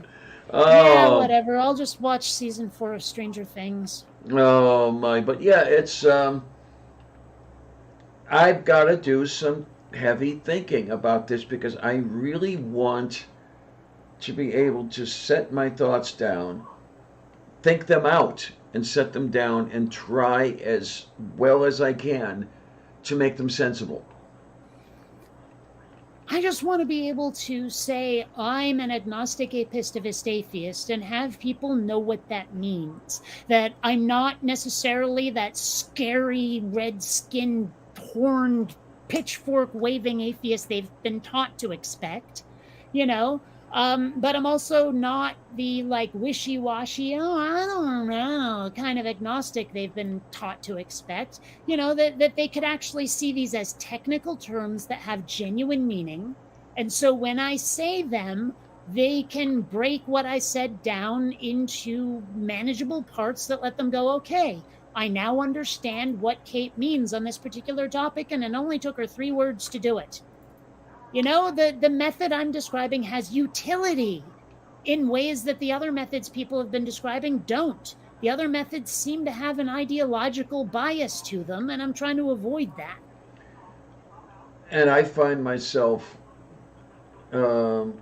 and I try to resist the temptation, by the way, but it's not easy. I find myself wanting to simply not use that word and instead give them the entire half a paragraph. You know, it's Oh, but see, I that's reject your claim of a don't. God because Don't, and I'll tell you why. Because I already get verbal road rage sometimes with how slowly you speak and get ideas out. And if you're starting to give someone who's already hostile to you a paragraph and a half, it's not going to go well. and then as soon as I use the word, that starts an entirely different argument that where they attempt to derail the original argument, which with something that chasing red herrings, Well, but and see, that's what I learned from the alt-right playbook is how to short circuit all of that shit, jump right over it, and always keep us on topic. I've learned so many techniques for doing that, and it frustrates the hell out of the right wing and Christians. Like, you wouldn't believe that I don't take that bait and keep us like laser beam focused on point. I'm not gonna stop using the word just because other people are gonna be disingenuous. I just learn how to shut down that disingenuous shit and make them address what it was I brought up or admit they can't. well, there's the thing. I mean, when it has happened that they try to derail the argument and everything else. When I have been successful in keeping on track, and I have several times, it has usually taken well over an hour of my saying, no, you're not doing it right. Stay on topic, and Well, oh, let me ask you, how exactly are you doing that? I mean, are you breaking down why what they're saying is wrong, or are you just saying nope, nope, nope, nope, nope? it finally devolves into just repeating the Okay, statement. but how does it start? Do you break down what they say point by point? I start breaking down whatever they say, and then they try to Okay, well, they that try was to my mystify question. they That try was to my they try to question. That was my mystify it, and then question. when That they was my mystify question. it, That what was I my do is I question. just Whether say or it not you again, do and I that. say it again, and I I'm say it going. again, and I Okay, say but it see, I was again. going. I only needed the one answer because I was going somewhere with this. I didn't need the full thing. Okay, so don't do that. Do not engage with them on that. That is taking the bait. You cannot break down what they're saying. It doesn't work. That is getting distracted.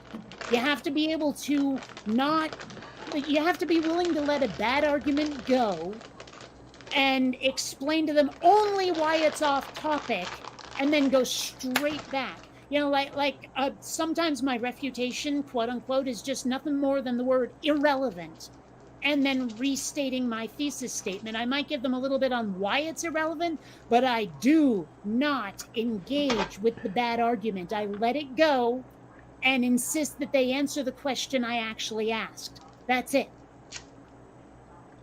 If you engage, you've lost.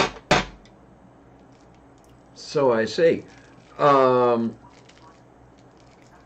I mean, one argument I have in mind does not involve, or wait, no, it does involve.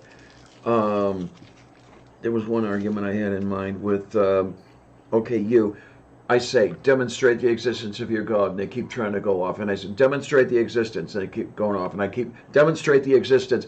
About 19 or 20 times I say that. So you can burn a lot of time Well, in the refutation. just repeating yourself isn't good enough either. I mean, like if someone doesn't answer your question, like they answer something that's tangentially related and kind of sounds a little bit like it might really be an answer, but it's not really. I've been like irrelevant. That fact you just showed is like, it only affects this, that, or the other thing. It's not good enough. Answer this question, and I repeat the question. And they'll, if they try to bring it back to fact A that they just said, I said that's irrelevant. Answer the question. If they try to bring up fact B, I'll say that, that's only tangentially related, and it doesn't actually it's basically like I don't engage with necessarily what the wrongness is, but rather just point out that's the wrong category and give me an answer that stays on topic, on category completely. You know? Well, the sort of thing I was describing was where, I say whatever it is, and they come out with a scripture reference. And I said, no, do it right. They come with another scripture reference. No, do it right. Another scripture reference. That's all you're saying is do it right? I don't know exactly the words because the last time I had to do this was several months ago. I can't remember the exact words. Okay, well, it's just that, well, you're not doing it right, in quotes. Doesn't really tell the person what they're doing wrong, though.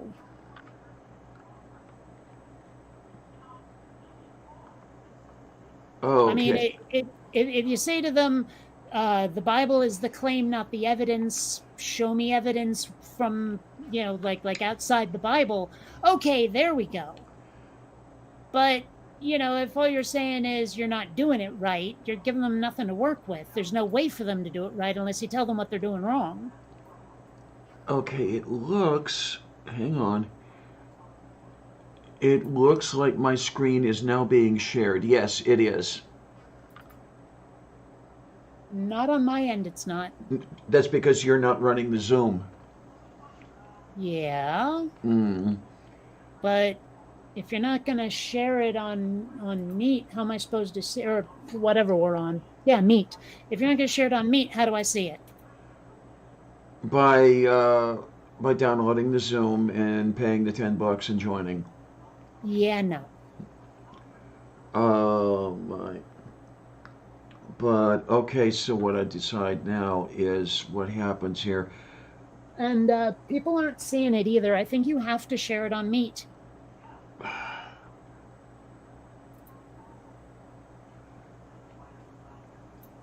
I guess I'm just going to leave it then. Why? What is it? It's the webinar. Oh! I see. Is it being recorded, or can you only watch it? It's being recorded. If you want to buy a recording later, it's I think $15. Oh, I see. So you can't just stream it later. Right. So are you saying you want to end this to watch it? I think what we're going to do, 5-minute warning from Von Rick here. I don't know if any of the others out there are watching this, but I think we may need to close this down in a little less than 6 hours. And wait, what? Yeah, in other words, we don't do a 6-hour show the way we've been doing. Oh. Okay. Sorry, the way you phrased that, it sounded like it starts in 5 minutes or less than 6 hours from now. And it just sounded really strange. Like too many undefined itses and thoses and themses. Yeah, pretty much. Okay, there we go. What we will do. Oh, the way this thing is going. Okay, well, let me say until Tuesday. Everybody have fun. I want to thank everybody who's here. Yep, everybody who's here, everybody who's not here. You guys take care, okay? And I thank every one of you, and, what can I tell you? Thanks a lot, troops.